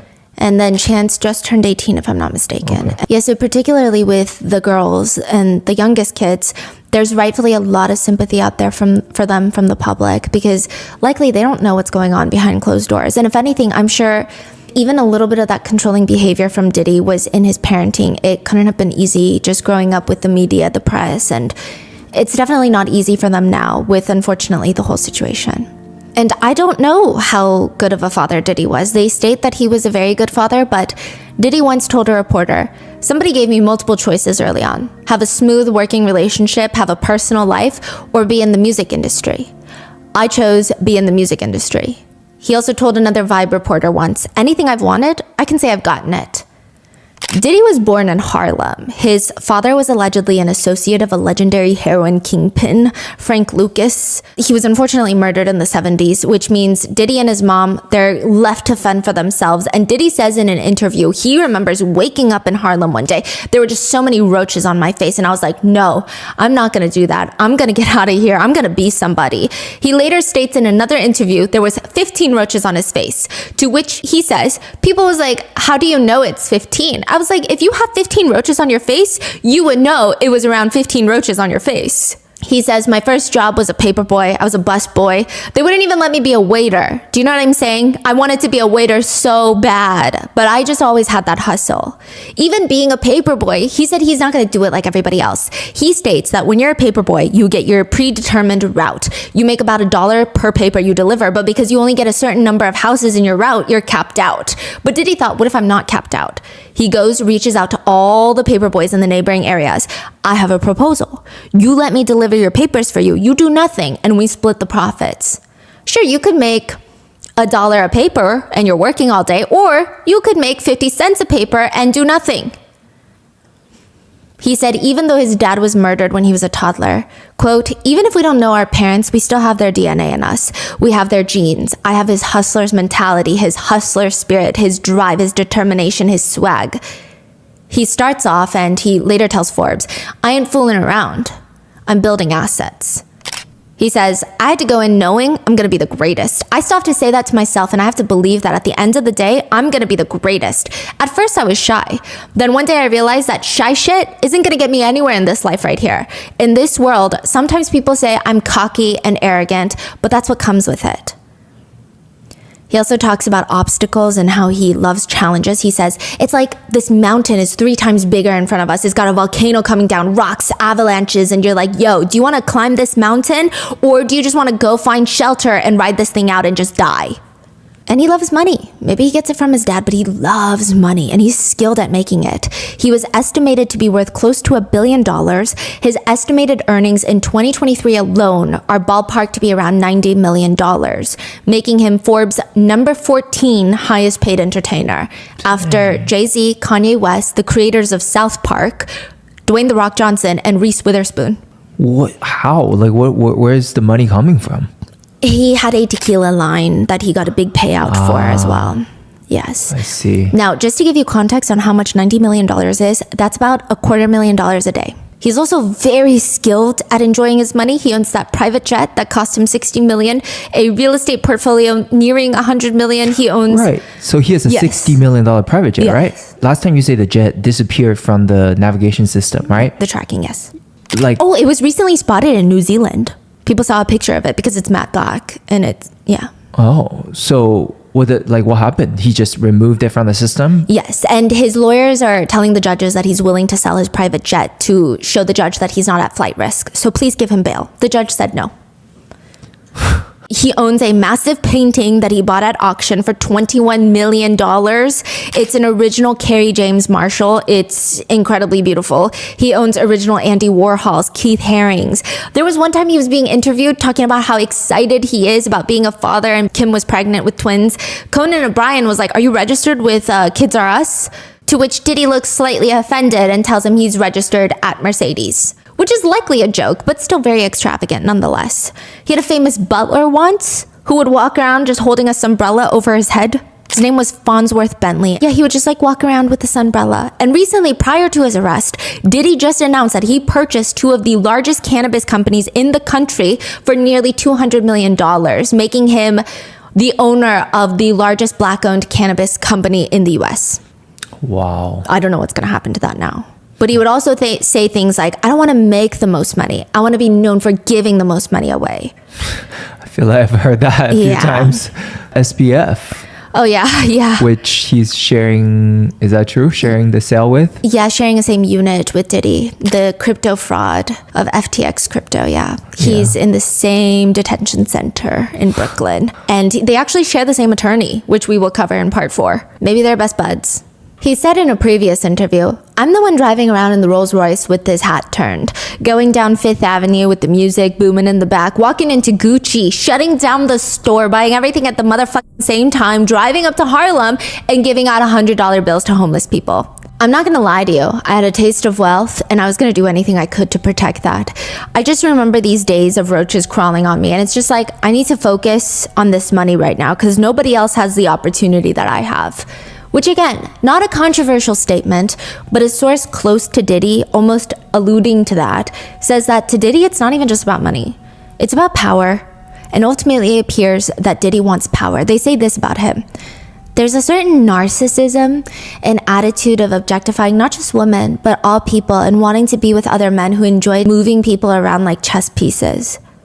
Who said this? An insider source. But Diddy claims that the only thing that got him to be worth close to $1 billion, the credit goes to being a father. Fatherhood taught him patience and grace. Wow. And I'm sure he believes he's a great father.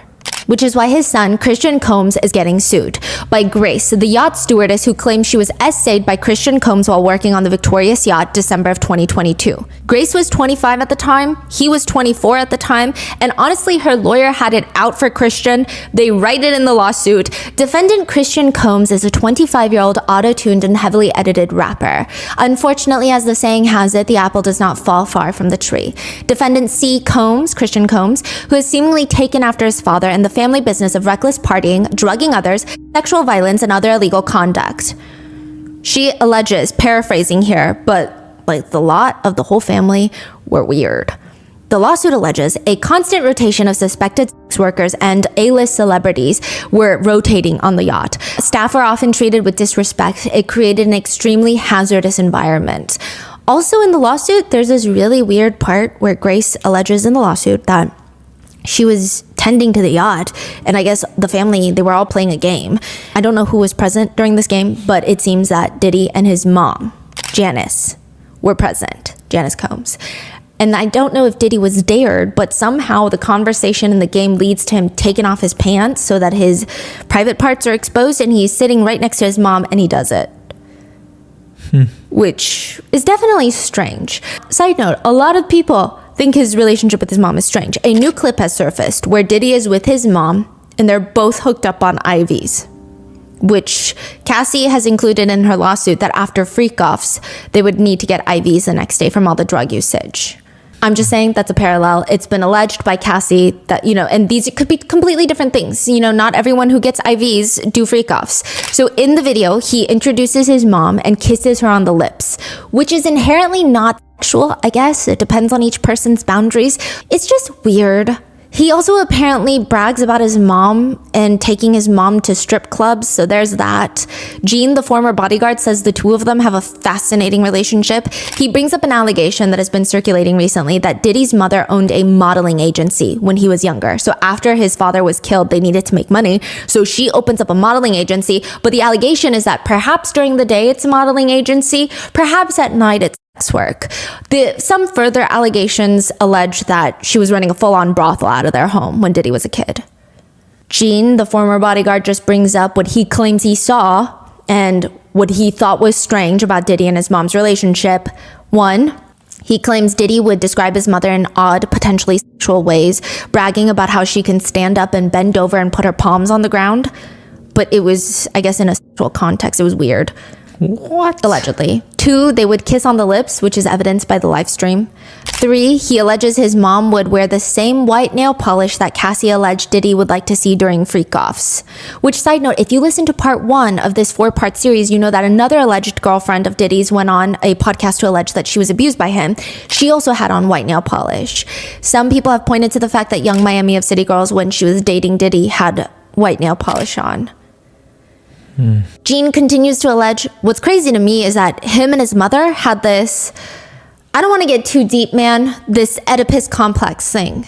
Side note, the Oedipus complex is a theory that children will feel feelings of desire towards their opposite sex parents. For boys, there are unconscious sexual attractions towards the mother, which creates a hostility with the father, and vice versa, whom they just view same parents as their rival. Is the theory.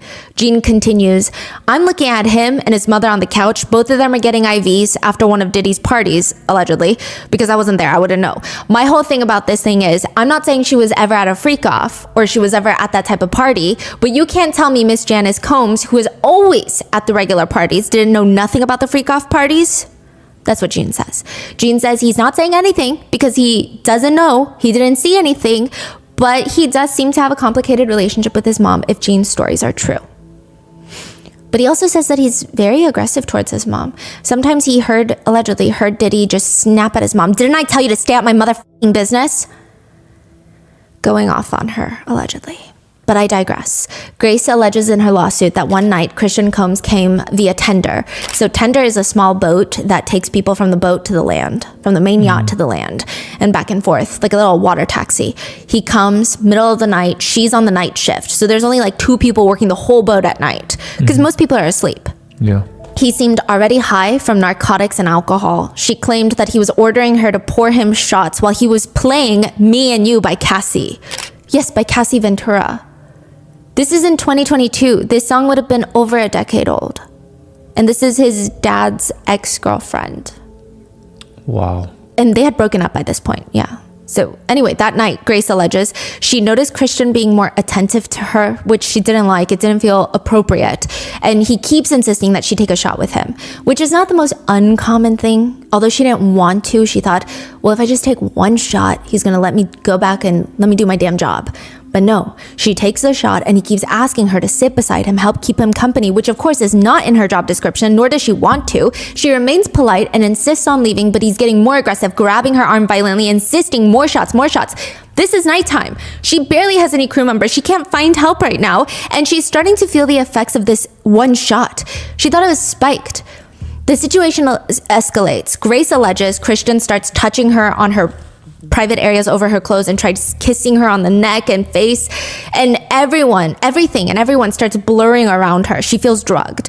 Christian and his attorneys have denied the allegations and have called the lawsuit lewd and meritless, whereas Diddy's attorneys have stated that they haven't seen the claims yet, but quote, but we can expect the same kind of manufactured lies.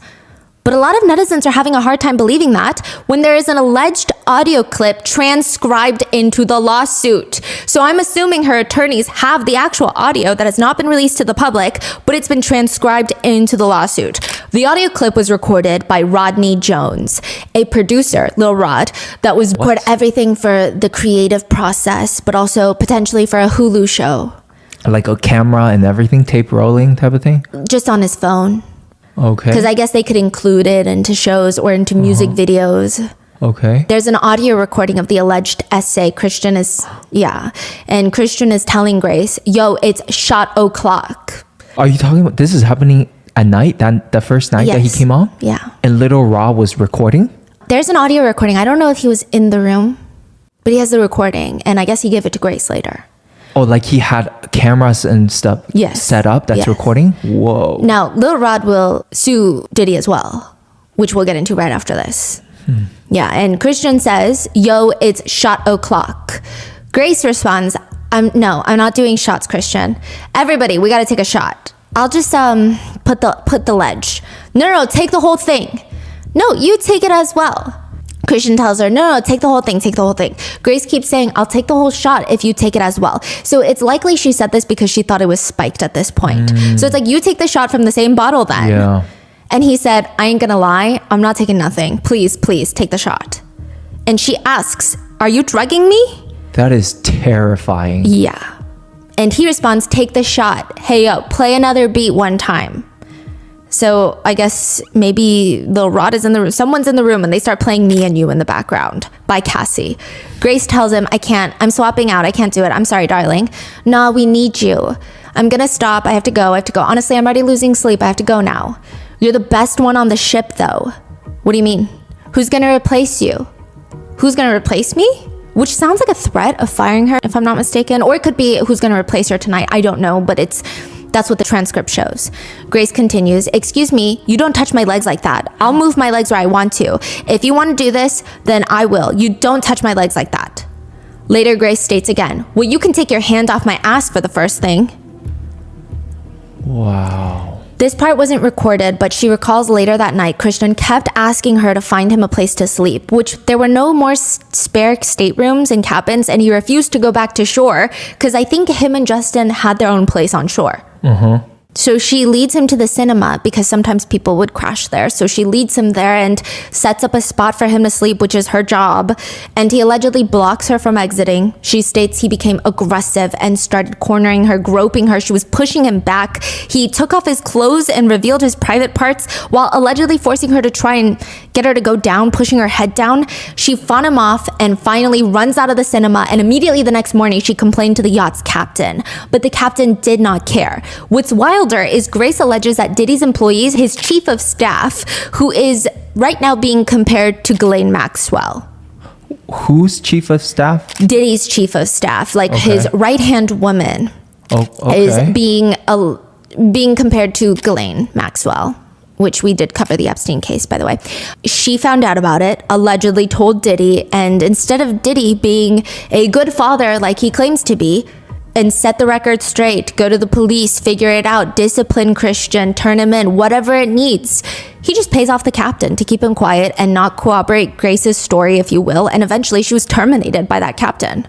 It does appear that Grace likely has a strong case considering there's audio from that night, but that brings us to Rodney Jones, the producer that gave Grace the audio. He has also filed a lawsuit against Diddy. His lawsuit alleges that he was brought on to produce Diddy's 2023 album, The Love Album, Off the Grid, and his life has fallen apart since.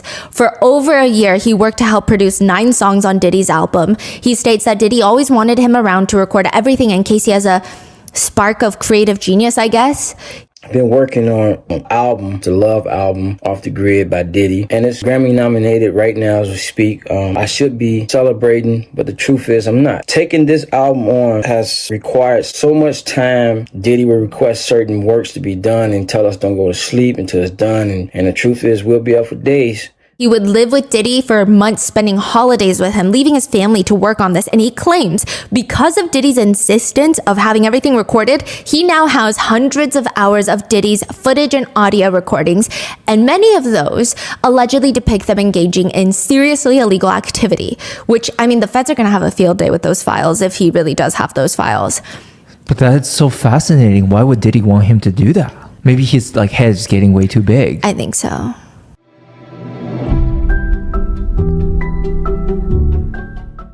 One of the most intelligent people I know is a polyglot, aka she knows multiple languages fluently. She even dreams in each language whenever she travels to that specific country. It's like a super cool secret superpower or a cool party trick, and you would never guess just by looking at her, which is all the more impressive. I grew up learning Korean, but I am nowhere near close to being fully bilingual, nor can I sit down and read a book in full Korean either, unless it's like a children's book. But my family friend who's a polyglot, she reads, writes, and can even tell the difference between accents in each language she speaks. She grew up speaking English and French, and now she's completely fluent in those plus Chinese, Spanish, and she knows a little bit of Arabic for religious reasons. So with Rosetta Stone, you can become bilingual, trilingual, or even 25 lingual because Rosetta Stone offers 25 different language learning programs. Rosetta Stone is the most trusted language learning program available on desktop or an app in case you're actively traveling around that country. The app is the way to go, and it truly immerses you in that language that you want to learn. If you're looking to brush up on a childhood language like me with Korean, or starting from scratch like I am with Chinese, or looking to advance your vocabulary and more, Rosetta Stone is the most affordable, best option for long-term retention and fast language acquisition. One of the only ways my family friend is able to stay fluent in all 4 languages is because she has the ability to travel to each country for work. However, that's definitely not the majority of us, and take it from her, Rosetta Stone is the best alternative option. The programs immerse you in so many ways, and even if you can't travel or converse with native speakers in person, Rosetta Stone has built-in true accent feature that gives you feedback on your pronunciation, like a personal trainer for your specific accent. And remember how I said that with Rosetta Stone you can be bilingual, trilingual, even 25 lingual? Well, now with Rosetta Stone's lifetime membership, you get access to all 25 language courses for the rest of your life. Spanish, French, Italian, German, Korean, Chinese, Dutch, Arabic, Polish, and so on. Don't put off learning that language. There is no better time than right now to get started. Rotten Mango listeners can get Rosetta Stone's lifetime membership for 50% off. Visit rosettastone.com/rotten. That's 50% off unlimited access to 25 language courses for the rest of your life. Redeem your 50% off at rosettastone.com/rotten today.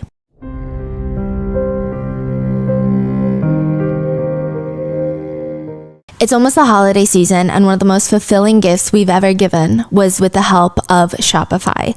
A couple years back, my husband, my sister-in-law, and I were able to surprise my grandfather, well, my husband's grandfather, with a storefront for his paintings. He had been this classical Chinese painter for basically his entire life. He shelved his professional dreams for his family, and with the help of my husband, his other granddaughter, and a lot of help from Shopify's global commerce program, we were able to turn his hobby into a full-blown business and surprise him with all the profits, which honestly, he was just so astonished to even make $1 from his artwork. To him, he felt like a true artist.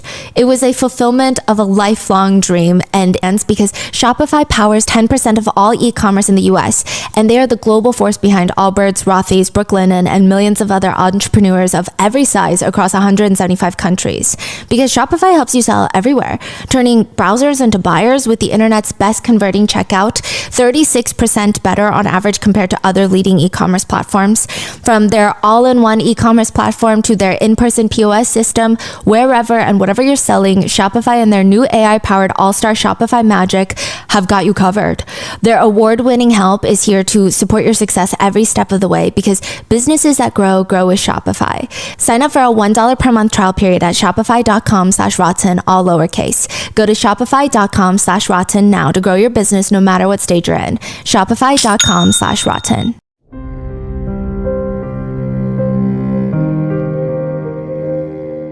The alleged criminal activity, according to the lawsuit, include drug usage and distribution of ecstasy, cocaine, ketamine, GHB, marijuana, and mushrooms, displaying and distribution of unregistered illegal firearms, Diddy providing laced alcoholic beverages to minors and sex workers, Christian Combs drugging and assaulting a woman, Mr. Combs, Diddy, detailing how he planned to leverage his relationship with famous pastor T.D. Jakes to do damage control. Oh yeah, T.D. Jakes. Yes. Okay. Yeah, he told Little Rod allegedly that he uses him to do damage control. Whoa. Which I personally, in my opinion, I would find that a little believable with his constant bringing up of God while he's doing allegedly very demonic stuff. Yeah. He also alleges in his lawsuit that Young Miami of City Girls, her cousin, essayed him. That actor Cuba Gooding Jr. essayed him and assaulted him. That redacted rapper, the name is redacted on the lawsuit, redacted rapper on the yacht was consorting with underage girls. Redacted R&B singer in Diddy's LA home was consorting with underage girls and sex workers. So these are the serious criminal allegations that he's bringing forth in his lawsuit. He claims he witnessed the Combs family allegedly, potentially, maybe shoot someone, which we will cover that more in part 3. But Rodney Jones alleges in his lawsuit, throughout his time living with Mr. Combs, Mr. Jones was the victim of constant, unsolicited, and unauthorized groping and touching of his anus by Mr. Combs. A brief list of allegations further include, now again, these are allegations, Diddy would shower and walk around naked while forcing Rodney Jones to work in the bathroom, which is already odd. Rodney said that he told the chief of staff, Christina Coram, who is now being compared to Ghislaine, that he was very uncomfortable, but she just downplayed it all as friendly horse playing. That's just Diddy's way of showing he likes you. What's horse playing? Boys will be boys. Horse playing is like play fighting. Wow. I mean, I wouldn't even give that excuse if I had a son who's 7, let alone a middle-aged man. Rodney said his idol in life has always been Stevie J, the musical artist, which, by the way, again, these are allegations brought forth by his lawsuit that is publicly available online. I don't know these people. Which Diddy then allegedly shows him a clip of Stevie J having intimate relations with a man without a condom.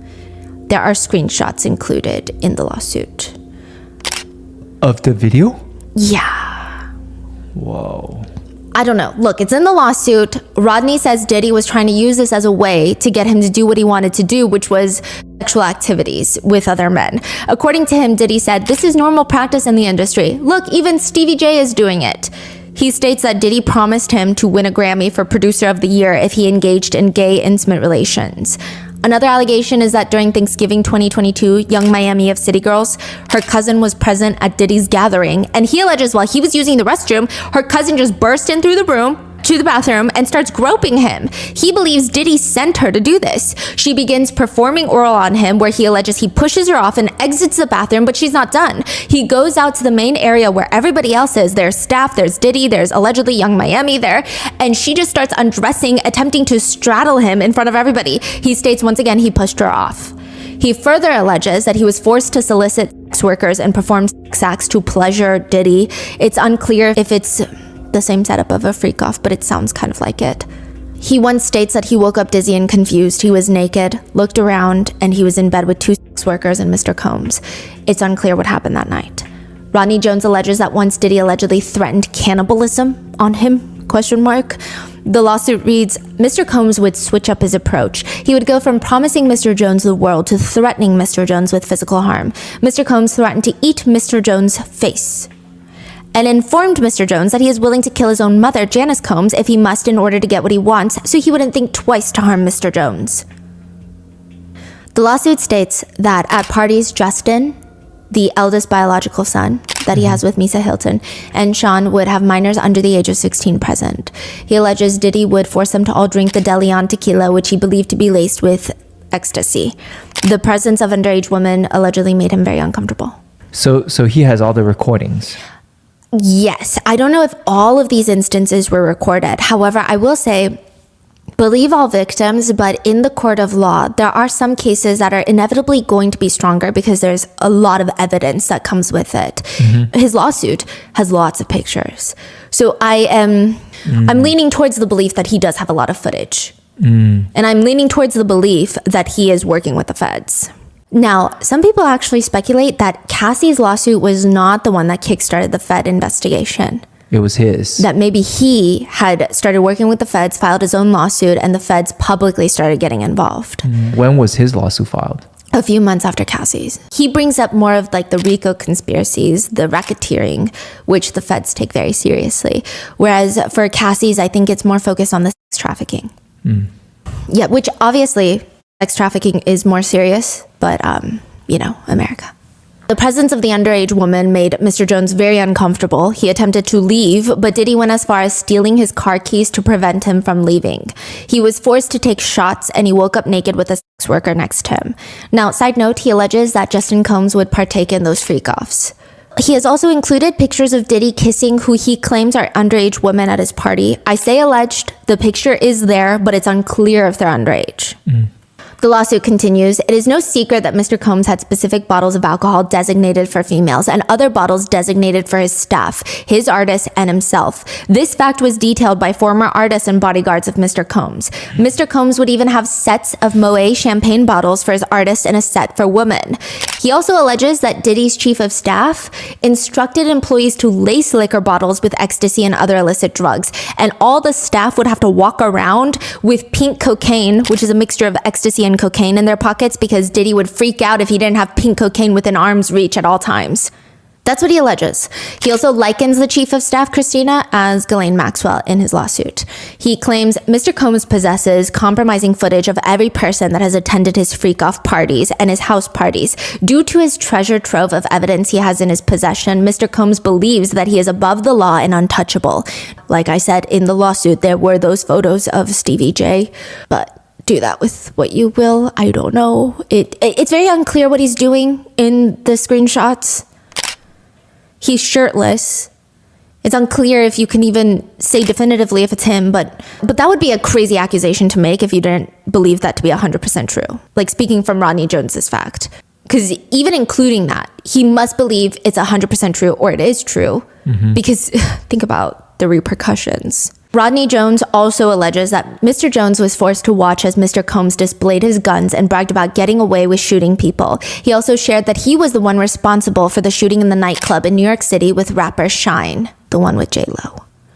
Mr. Combs has made it clear that his head of security had the power to make people and problems disappear. Lil Rod would say about Diddy, he's a monster. He will do whatever is necessary to get exactly what he wants. He doesn't take no for an answer. And on top of that, these guys are trying to steal my publishing. I can't go for that. So I'm fighting back. He's a fighter, but I'm going to put in this fight. I got to do it for myself, my rights, and most importantly, my kids. Here I am standing up for justice, for what I believe is right for my life, and I'm being punished for that. I've had many nights and weeks and months of self-exit thoughts. It's the music that has kept me living all my life. He said he's paranoid about what could possibly happen to him. He's hired security to protect him. He said during a recent performance, my anxiety was out through the roof. I saw different guys backstage I didn't know and I got scared. I wondered where the security was. It made me very uncomfortable. It's not a good feeling wondering if someone is there to attack me. If all alleged in the lawsuit is true, it is clear that anyone who crosses Diddy should be very scared. November 15th, 2018, 47-year-old Kim Porter is found dead in her home. Her goddaughter found her in the bed at around 8:30 a.m. She assumed she was sleeping in that morning, but then checked again at around 11, 3 hours later, and she hadn't moved. She freaked out, called 911. Authorities rushed to the scene. They see Kim laying motionless in bed. Next to Kim's bed on her nightstand, bottles of water, sports drinks, Pedialyte, as well as what appeared to be a bowl of tomato soup. She was declared dead 11:40 a.m. The call came in as a report that someone was in cardiac arrest. Kim had apparently not been feeling well for the past few days, honestly weeks. It said that she had pneumonia or symptoms of a flu. She didn't know at the time. She was just not feeling well. She tried to get it treated with saline, vitamins. She went to bed early the night before she was found. Alarmingly, she told someone that she had a mild streak of blood in her phlegm when coughing, but it does not appear that it came back. She was on antibiotics, IV fluids, and then unfortunately she passed away. Diddy says the day Kim passed, he, quote, jumped into mommy mode. I sent people in every direction to try and make sure the kids would not hear about it on social media or the news. I had to get the girls from the school. I had to find Quincy, who was on set in Atlanta, Christian, who was on a plane. I had to get his phone disconnected so he couldn't read it on the air. There was screaming and crying when I heard the news, of course, but I had to ask myself, what would Kim do? I was scared. I was crying out to God and to her, and immediately, almost immediately, Kim's voice kicked in, and I could hear her saying, make sure you take care of my babies. He would later say that day turned my world upside down. 3 days before she passed, she wasn't feeling well. She had the flu. And she sent the kids over to my house so they wouldn't get sick. And one night I was checking on her and she was like, Puffy, take care of my babies. She actually said that to me before she died. He held a memorial at his home where Kim Kardashian, Khloe Kardashian, French Montana, and other high-profile celebrities were in attendance. He says this about his relationship with Kim Porter. Whenever I was around her, I felt like God had his hand in it. I always felt like God had sent her. Nobody could love me the way she loved me, especially as crazy as I acted. She loved me through some real shit. He would later state in a public statement about her, God broke the mold when he made Kim. There was truly no other woman like her. God sent her to teach me something, which, side note, is already kind of an odd statement that doesn't sit well with a lot of people. No woman exists to teach a man something, but I digress. He continues, there's levels and dimensions to love, and especially love between a man and a woman. There's this place that almost goes beyond friendship. It's like where two people actually feel like a level of responsibility to love this person forever and total trust. And I was like, man, you had it.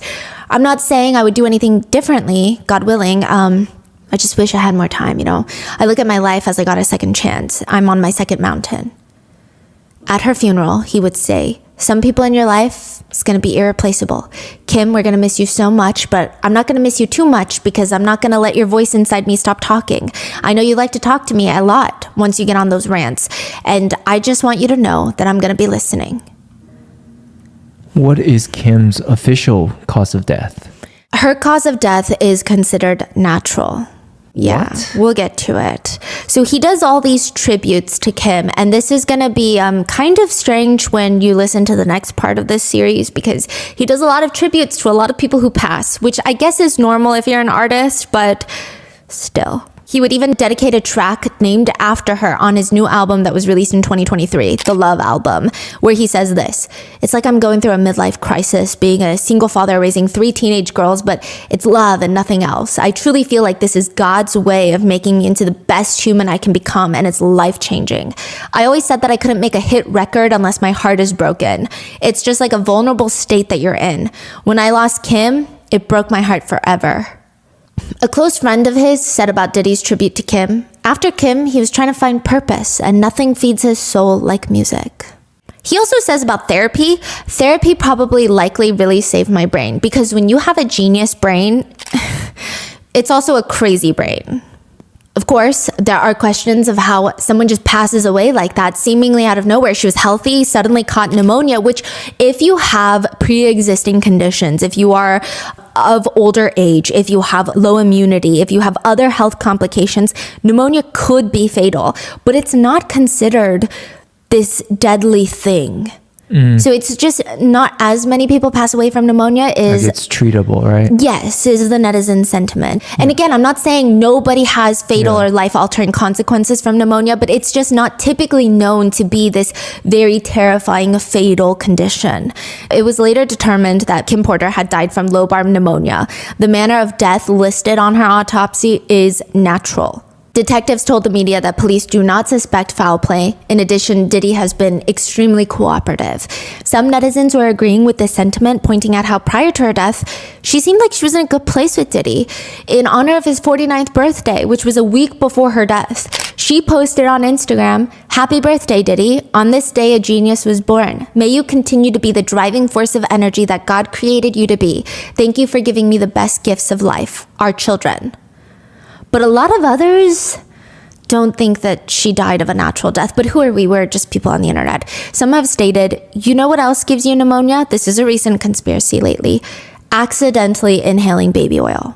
There are lots of conspiracies that there is no way that Kim died of pneumonia. Gene Deal, the former bodyguard, said, that case needs to be reopened, man. That case really needs to be reopened. He alleges that Kim was found dead with bruises throughout her body, and interestingly, he claims nobody knows to this day where Kim Porter's phone is, which is odd. He also alleges that it's strange. This was in 2018, so they have the cloud. They have all these things. Why didn't anyone go in and try to investigate her last text or where her phone location is? Why can't they find my iPhone? He also states that her tablet and computer have gone missing since they found her dead, which I'm not privy to any specific information like this. I'm just giving you his allegations. He says, find my phone. Nobody tried to find her phone? He's asked, you personally, what do you think happened to Kim Porter? Gene Deal responds, I'm not a medical professional, nor was I an investigator on that case, but I don't believe that an individual with her, I want to say financial status, would lay up in that house and die of pneumonia without a doctor or some kind of medical person responsible. Someone with enough money that they could get half the hospital to come to the house. I think there may have been some, I guess, foul play. Because if you knew what I knew, he put Kim in a gold casket. Then he has security, 24-hour security at the funeral home so nobody would go in there and take Kim out of there. I think they should reopen her case and have an independent pathologist look at everything about her so she can rest in peace. He also brings up how many sources state that she received a massage because she wasn't feeling well the night before her passing. He points out, that's so weird. Who gets a massage when they have pneumonia? You don't want people touching you. If you have the flu, you're like, don't touch me. I want to lay here. Yes. Nobody move my body. He also brings up, again, these are his viewpoints, but someone needs to look into if they used baby oil during the massage, is what he states, because there are now allegations circulating that the baby oil was laced with something. So you feel like she was murdered? I feel like there was a lot of foul play in her death. A lot of foul play. He's asked, but why would someone want Kim Porter dead? He responds very ominously. There's a couple of women in this industry, and for their sake, I will not mention their names. Listen to me. There are a couple of women, probably more than a handful or two, but I know about 4 of them that knows everybody's dirty secrets. And if those secrets get exposed and tell what some of those guys and some of these people were really doing behind closed doors in those boardrooms, in and out of the closet, their life would be in danger because men wasn't men and women were acting like men. And that's all I'm gonna say. But he does not believe the Amazon book is Kim's diary entries or in any way related to Kim. He says, if you've seen excerpts from that book, then you know Kim didn't write this book. If you know Kim and you've been around Kim. Wait, so this guy, what's his name? Gene Deal. Gene Deal was a bodyguard during the time of Kim Porter. Yes, so he was actually a bodyguard for a lot of famous musicians and executives. He was well known in the industry. He doubled as a cop. He worked as a child abuse investigator as well as a probation officer for most of his life. So people really liked him because he's very clean cut is the vibe. So he gets hired by Diddy when Diddy is dating Kim Porter. And he says that Diddy never really ever hit Kim Porter in front of him, but he would hear from the other bodyguards. So for him, his perception, his allegation is that Diddy only does things with people he thinks he can get away with. And for him, because he has a job as a cop, he's saying, if I see Diddy hit anyone, I'm arresting Diddy because I'm not trying to lose my pension. I'm not trying to lose my job as a cop. So he knows that I'm not going to put up with it. He said that Diddy once cussed out his mom in the car, and he went off on Diddy and was like, you don't talk to your mother like that. Wow. But then he later heard, allegedly from other bodyguards, that Diddy was like slapping his mom in the face. But it never happened when he was there. Wow. He's been pretty vocal, and his story has never really changed, it appears. So a lot of netizens find him credible. But again, that's an opinion. These are allegations. He says, and if you've been around Kim, if she was going to do a book, she wouldn't have included all those things, talking sexually like that. She's got 2 boys, 2 girls, and she was a mother first. She wasn't going to say the stuff that she was saying and about Puff in a manner that was written in that book.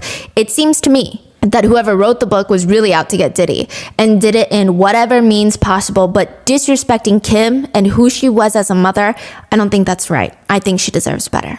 Side note, it does not appear that Diddy has filed a lawsuit against Gene Deal, which a lot of people think add to his credibility, which is again just an opinion. One netizen comment reads, the fact that Diddy hasn't yet filed a lawsuit against Gene Deal with all the things he said about Diddy is the most telling realization of all.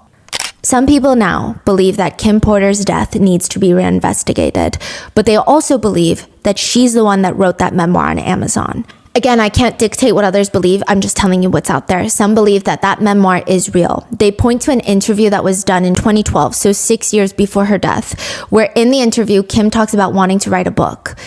I will say it doesn't appear that she's referencing a memoir or any sort of tell-all book at all. She says, but I've been in the business and been around the business. It's become a phenomenon. It's a culture. It's a, it's just for me, I wanted to present something beautiful and package it and almost like an ode to them, to what they've done. Some netizens think that she's just using that as a cover to write a memoir. Some netizen comments read, if this book is false, how come the author hasn't been sued? I mean, I really hope it's fake though, because there's a lot of crazy shit in there. Another comment reads, the more that I listen to folk coming up against the book, the more I believe in its authenticity. Others referenced Chris Todd's interviews and they say, this man got too much confidence not to have proof that Kim wrote this book. He got some type of proof somewhere because he just has too much confidence. Another says, what if a close friend of Kim's had the actual book and flash drives but is just too scared to come out because they're too interconnected and is using this man as a front? Guys, think about it. Another comment reads, this is a lot of shit to make up. I can see some things being true, but who knows? Then there's another group of people that, yes, they want her death to be investigated, but they don't believe that she wrote that book on Amazon. They comment, that book at first glance, this reeks of a shamelessly fabricated cash grab attempt. I don't know, it just seems a little too convenient, and the stories that I've seen excerpts of appear to be someone just wildly producing sensationalized garbage and toxic gossipy bullshit. I hope for the sake of any potential victims that these things did not occur. Another one comments, this book seems like it was written by ChatGPT or something. Others have been very happy that it's been since pulled from Amazon, stating, I'm glad they took it off Amazon. The nerve of that fraud. R.I.P. Kim. But fueling conspiracies around Kim's death, I'll be sure Kim's previous partner, the father of her first child, has made a statement. In it, he basically insinuates 2 things. 1, that Diddy might have something to do with Kim's death. And 2, that Diddy might have put him in a coma. Okay. Wait. Yeah. There's a lot going on. He is Quincy's dad, artist. He's a well-known artist back in the day, I'll be sure. Yeah, there's a lot going on. But in an Instagram post, he states in 2024, Kim and I talked right up to a few days prior to her demise. She was in good health, and we were in such a great friend space, reminiscing about old times and celebrating the news of our son's accomplishments. In a nutshell, Kimberly was allegedly taken from us because she was set on a course to accomplish what Miss Cassie Ventura did by igniting the bonfire, which brings us here today, with the avalanche that has brought Satan to their chambers. He also hashtags FBI, DOJ, Department of Justice, as well as the CIA, DEA, NYPD, LAPD. He has called for a, quote, investigation into an entire group of individuals who worked at or around the residence of Miss Kimberly Porter. Because, quote, the individuals involved in this matter may also be connected to also concealing the alleged murders of several prominent artists. He's alluding to Tupac and Biggie, which we will talk about in the next one. Side note, I'll be sure, interestingly enough, believes that Kim was working on a book to expose Diddy. That's why she was allegedly taken too soon. before she could expose him in a book. And then later, someone stole her computer, is what he alleges. But he doesn't think that that Amazon book is the book. Because everyone's saying the way that the book is written is just not the way that Kim Porter speaks. Yeah, and then like things, there's like factual inaccuracies. Even the bodyguard doesn't think it's the book. There's just so many people that have come out against the book that are against Diddy. And Al B. Sure goes on to allege that he had a health scare in 2022. This is actually true. He did fall into a coma, and the vice president, Kamala Harris, even wrote him a letter. Yeah. They're all very well connected. Yeah, he's a very prominent artist, and I believe he does he's an activist on the side as well. Wow. Yeah, so he's been invited to a lot of state dinners, and so is his son, Quincy. Yeah. Now, he collapsed in July of 2022, fell into a coma, wakes up, it's October 2022. He was in a coma for around 3 months. To this day, it seems unclear what exactly caused the coma, but he kind of implies that perhaps Diddy was involved. He announced his documentary and states, "You will really understand how I ended up in a coma. You're really gonna need to call Homeland Security." Later, he's asked to clarify that ominous statement, and someone asked straight up, did Diddy try to kill you? He just responds, "Please understand very carefully. Me talking about situations for more than a decade and a half, and then all of a sudden, everybody woke up like, whoa, yo, we thought you were crazy. But what I'm not is a liar. That I am not. All I did was give the science, and I was ignored, laughed at, ridiculed. But whatever, that's okay. My God is so much bigger. My God got me." So he's saying that he's been talking about Diddy for like a decade? Yes, but I don't think so. Pun's life, and Puffy ended up unofficially adopting and raising that child. So they're saying, because you're not a good dad, you don't deserve to have an opinion here. Another netizen comments, what does that have to do with Puffy and what he might have done to Kim? Some question that perhaps Al wasn't in his son's life because Diddy wouldn't let him be. But that's just another pure speculation. Gene Deal, Diddy's former bodyguard, states, Al's a real good dude. Do you know what I mean? So if Al is saying something that's happened to him and Puff has something to do with it, trust and believe he's going to have some evidence to substantiate that Puff had something to do with it. Either he gave him something or sent something his way. At least so far, it seems like everyone around them are very vocal about how shady Diddy is. I haven't really heard anybody who's backing Diddy's story. Have you seen many reports? No, but that has been a question of why aren't people backing Diddy? And so the biggest thing is all of his friends have gone quiet. Yeah. Some people think it's because... Right, all the conspiracies. Yes, because people are saying if you're not in some sort of tape, if Diddy has nothing on you, why would you not come out and condemn his actions for the hotel footage that has been proven that is him beating Cassie? Yeah. Because you might not have known that as a friend, and to come out and say, I don't condone this, I don't endorse this is not the type of friend that I would ever keep in my quarters. I'm sorry, I didn't know. I mean, that's one, but also even like the people around in their families and people who works with him, like just people in general. Yeah, they're very quiet. Right? In regards to Al B. Sure hiring security, which he has hired security, Gene says, I don't think nobody would be paying for security unless they thought their life was in danger. Same thing with Rodney Jones. While many agree with Al B. Sure, some have comments. I guess this is his chance to get back in the news. What? Yeah. One party that is clearly not on the same page as Al B. Sure about Kim Porter's death are Kim's children. They have released a joint statement, mainly in regards to the book that has been circulating. They took to Instagram to state, we have seen so many hurtful and false rumors circulating about our parents, Kim Porter and Sean Combs' relationship, as well as our mom's tragic passing, that we feel the need to speak out. Claims that our mom wrote a book are simply untrue. She did not. And anyone claiming to have a manuscript is misrepresenting themselves. Additionally, please understand that any so-called friend speaking on behalf of our mom or her family is not a friend, nor do they have her best interest at heart. The cause of her death has long been established. There was no foul play. Grief is a lifelong process, and we ask that everyone respect our request for peace as we continue to cope with her loss every day. We are deeply saddened that the world has made a spectacle of what has been the most tragic event of our lives. Our mother should be remembered for the beautiful, strong, kind, and loving woman that she was. Her memory should not be tainted by horrific conspiracy theories. Another one of Kim's longtime friends took to Instagram to write, I'm going to say this as loud as I can. Kim Porter never drafted nor wrote a book, memoir, or a manuscript. Kim would never do such a thing, and that's the honest to God truth. Another states, Kim Porter never authored a manuscript, and any claims suggesting otherwise are entirely false and fabricated. The baseless pages in the book not only misrepresent Miss Porter's lived experience and legacy, but also continue to cause unnecessary distress to her loved ones. Kim's former attorney has also spoken out saying she would be turning over in her grave right now. Kim never even gave an interview about her private life. She would never do that to her children. She had plenty to say, but she would never do so publicly. There would be no amount of money that could make her write a memoir. She would never do anything to hurt Puffy's reputation because she has children with him. It is impossible that that is her journal. It's comical. She never even spoke that way. She never wrote that way. She was articulate. She was classy. She would never write something like that. There would be no need for her to do that.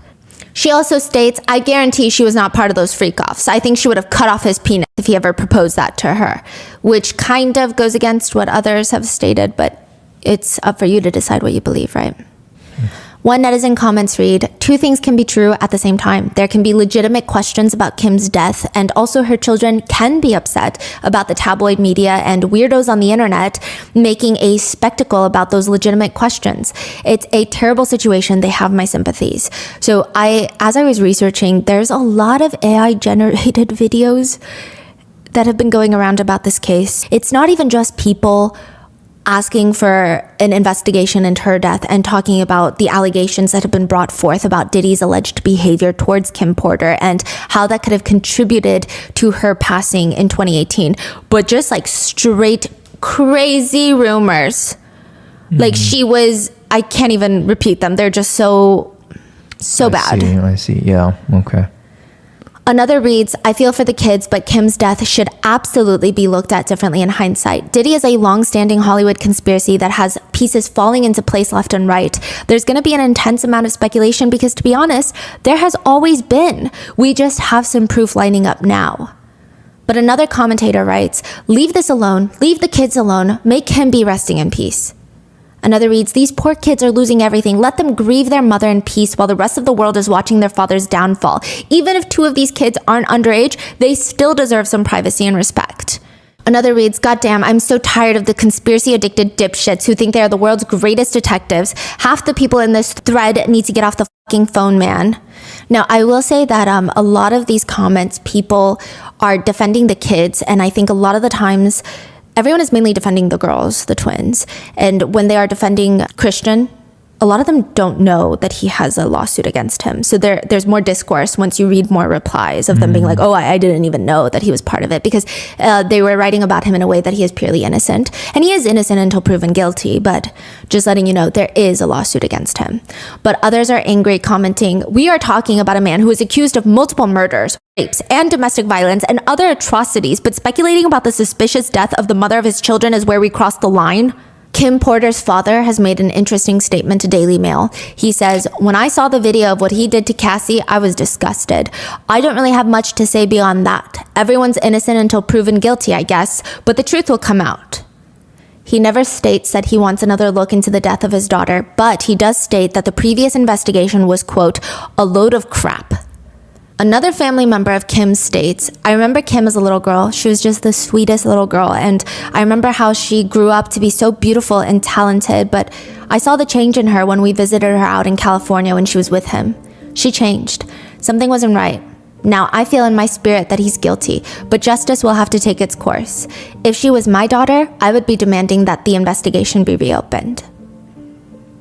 So with that, Christian Combs has been in the news again because just 2 days after his dad's recent court hearing, the one where they set his trial date to May of 2025, 2 days after that, he was spotted partying with his girlfriend, pouring shots into her mouth, which is just not a good look because... Like at a nightclub? Yeah, but again, not a good look.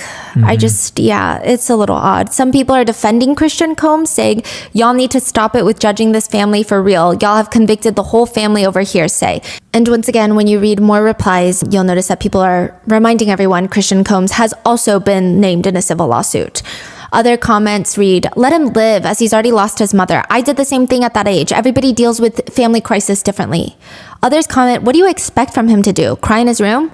Others have pointed out that his girlfriend's nails are painted white. And some just think it's just not very tasteful or smart for him to be partying. And this is part 2. Part 3 will be about the 13 people who have mysteriously died around Diddy. There's also a very, very alarming pattern, like I said, of just the strange ways he responds to death. And finally, part 4 will be the so-called Diddy's List and all the internet allegations, as well as there have been some new lawsuits that have been filed against him, including Diddy being listed in a lawsuit filed against Kanye West. So there is a lot going on right now, a lot of new developments and discourse every day. Stay tuned and be safe, and I will see you in the next one.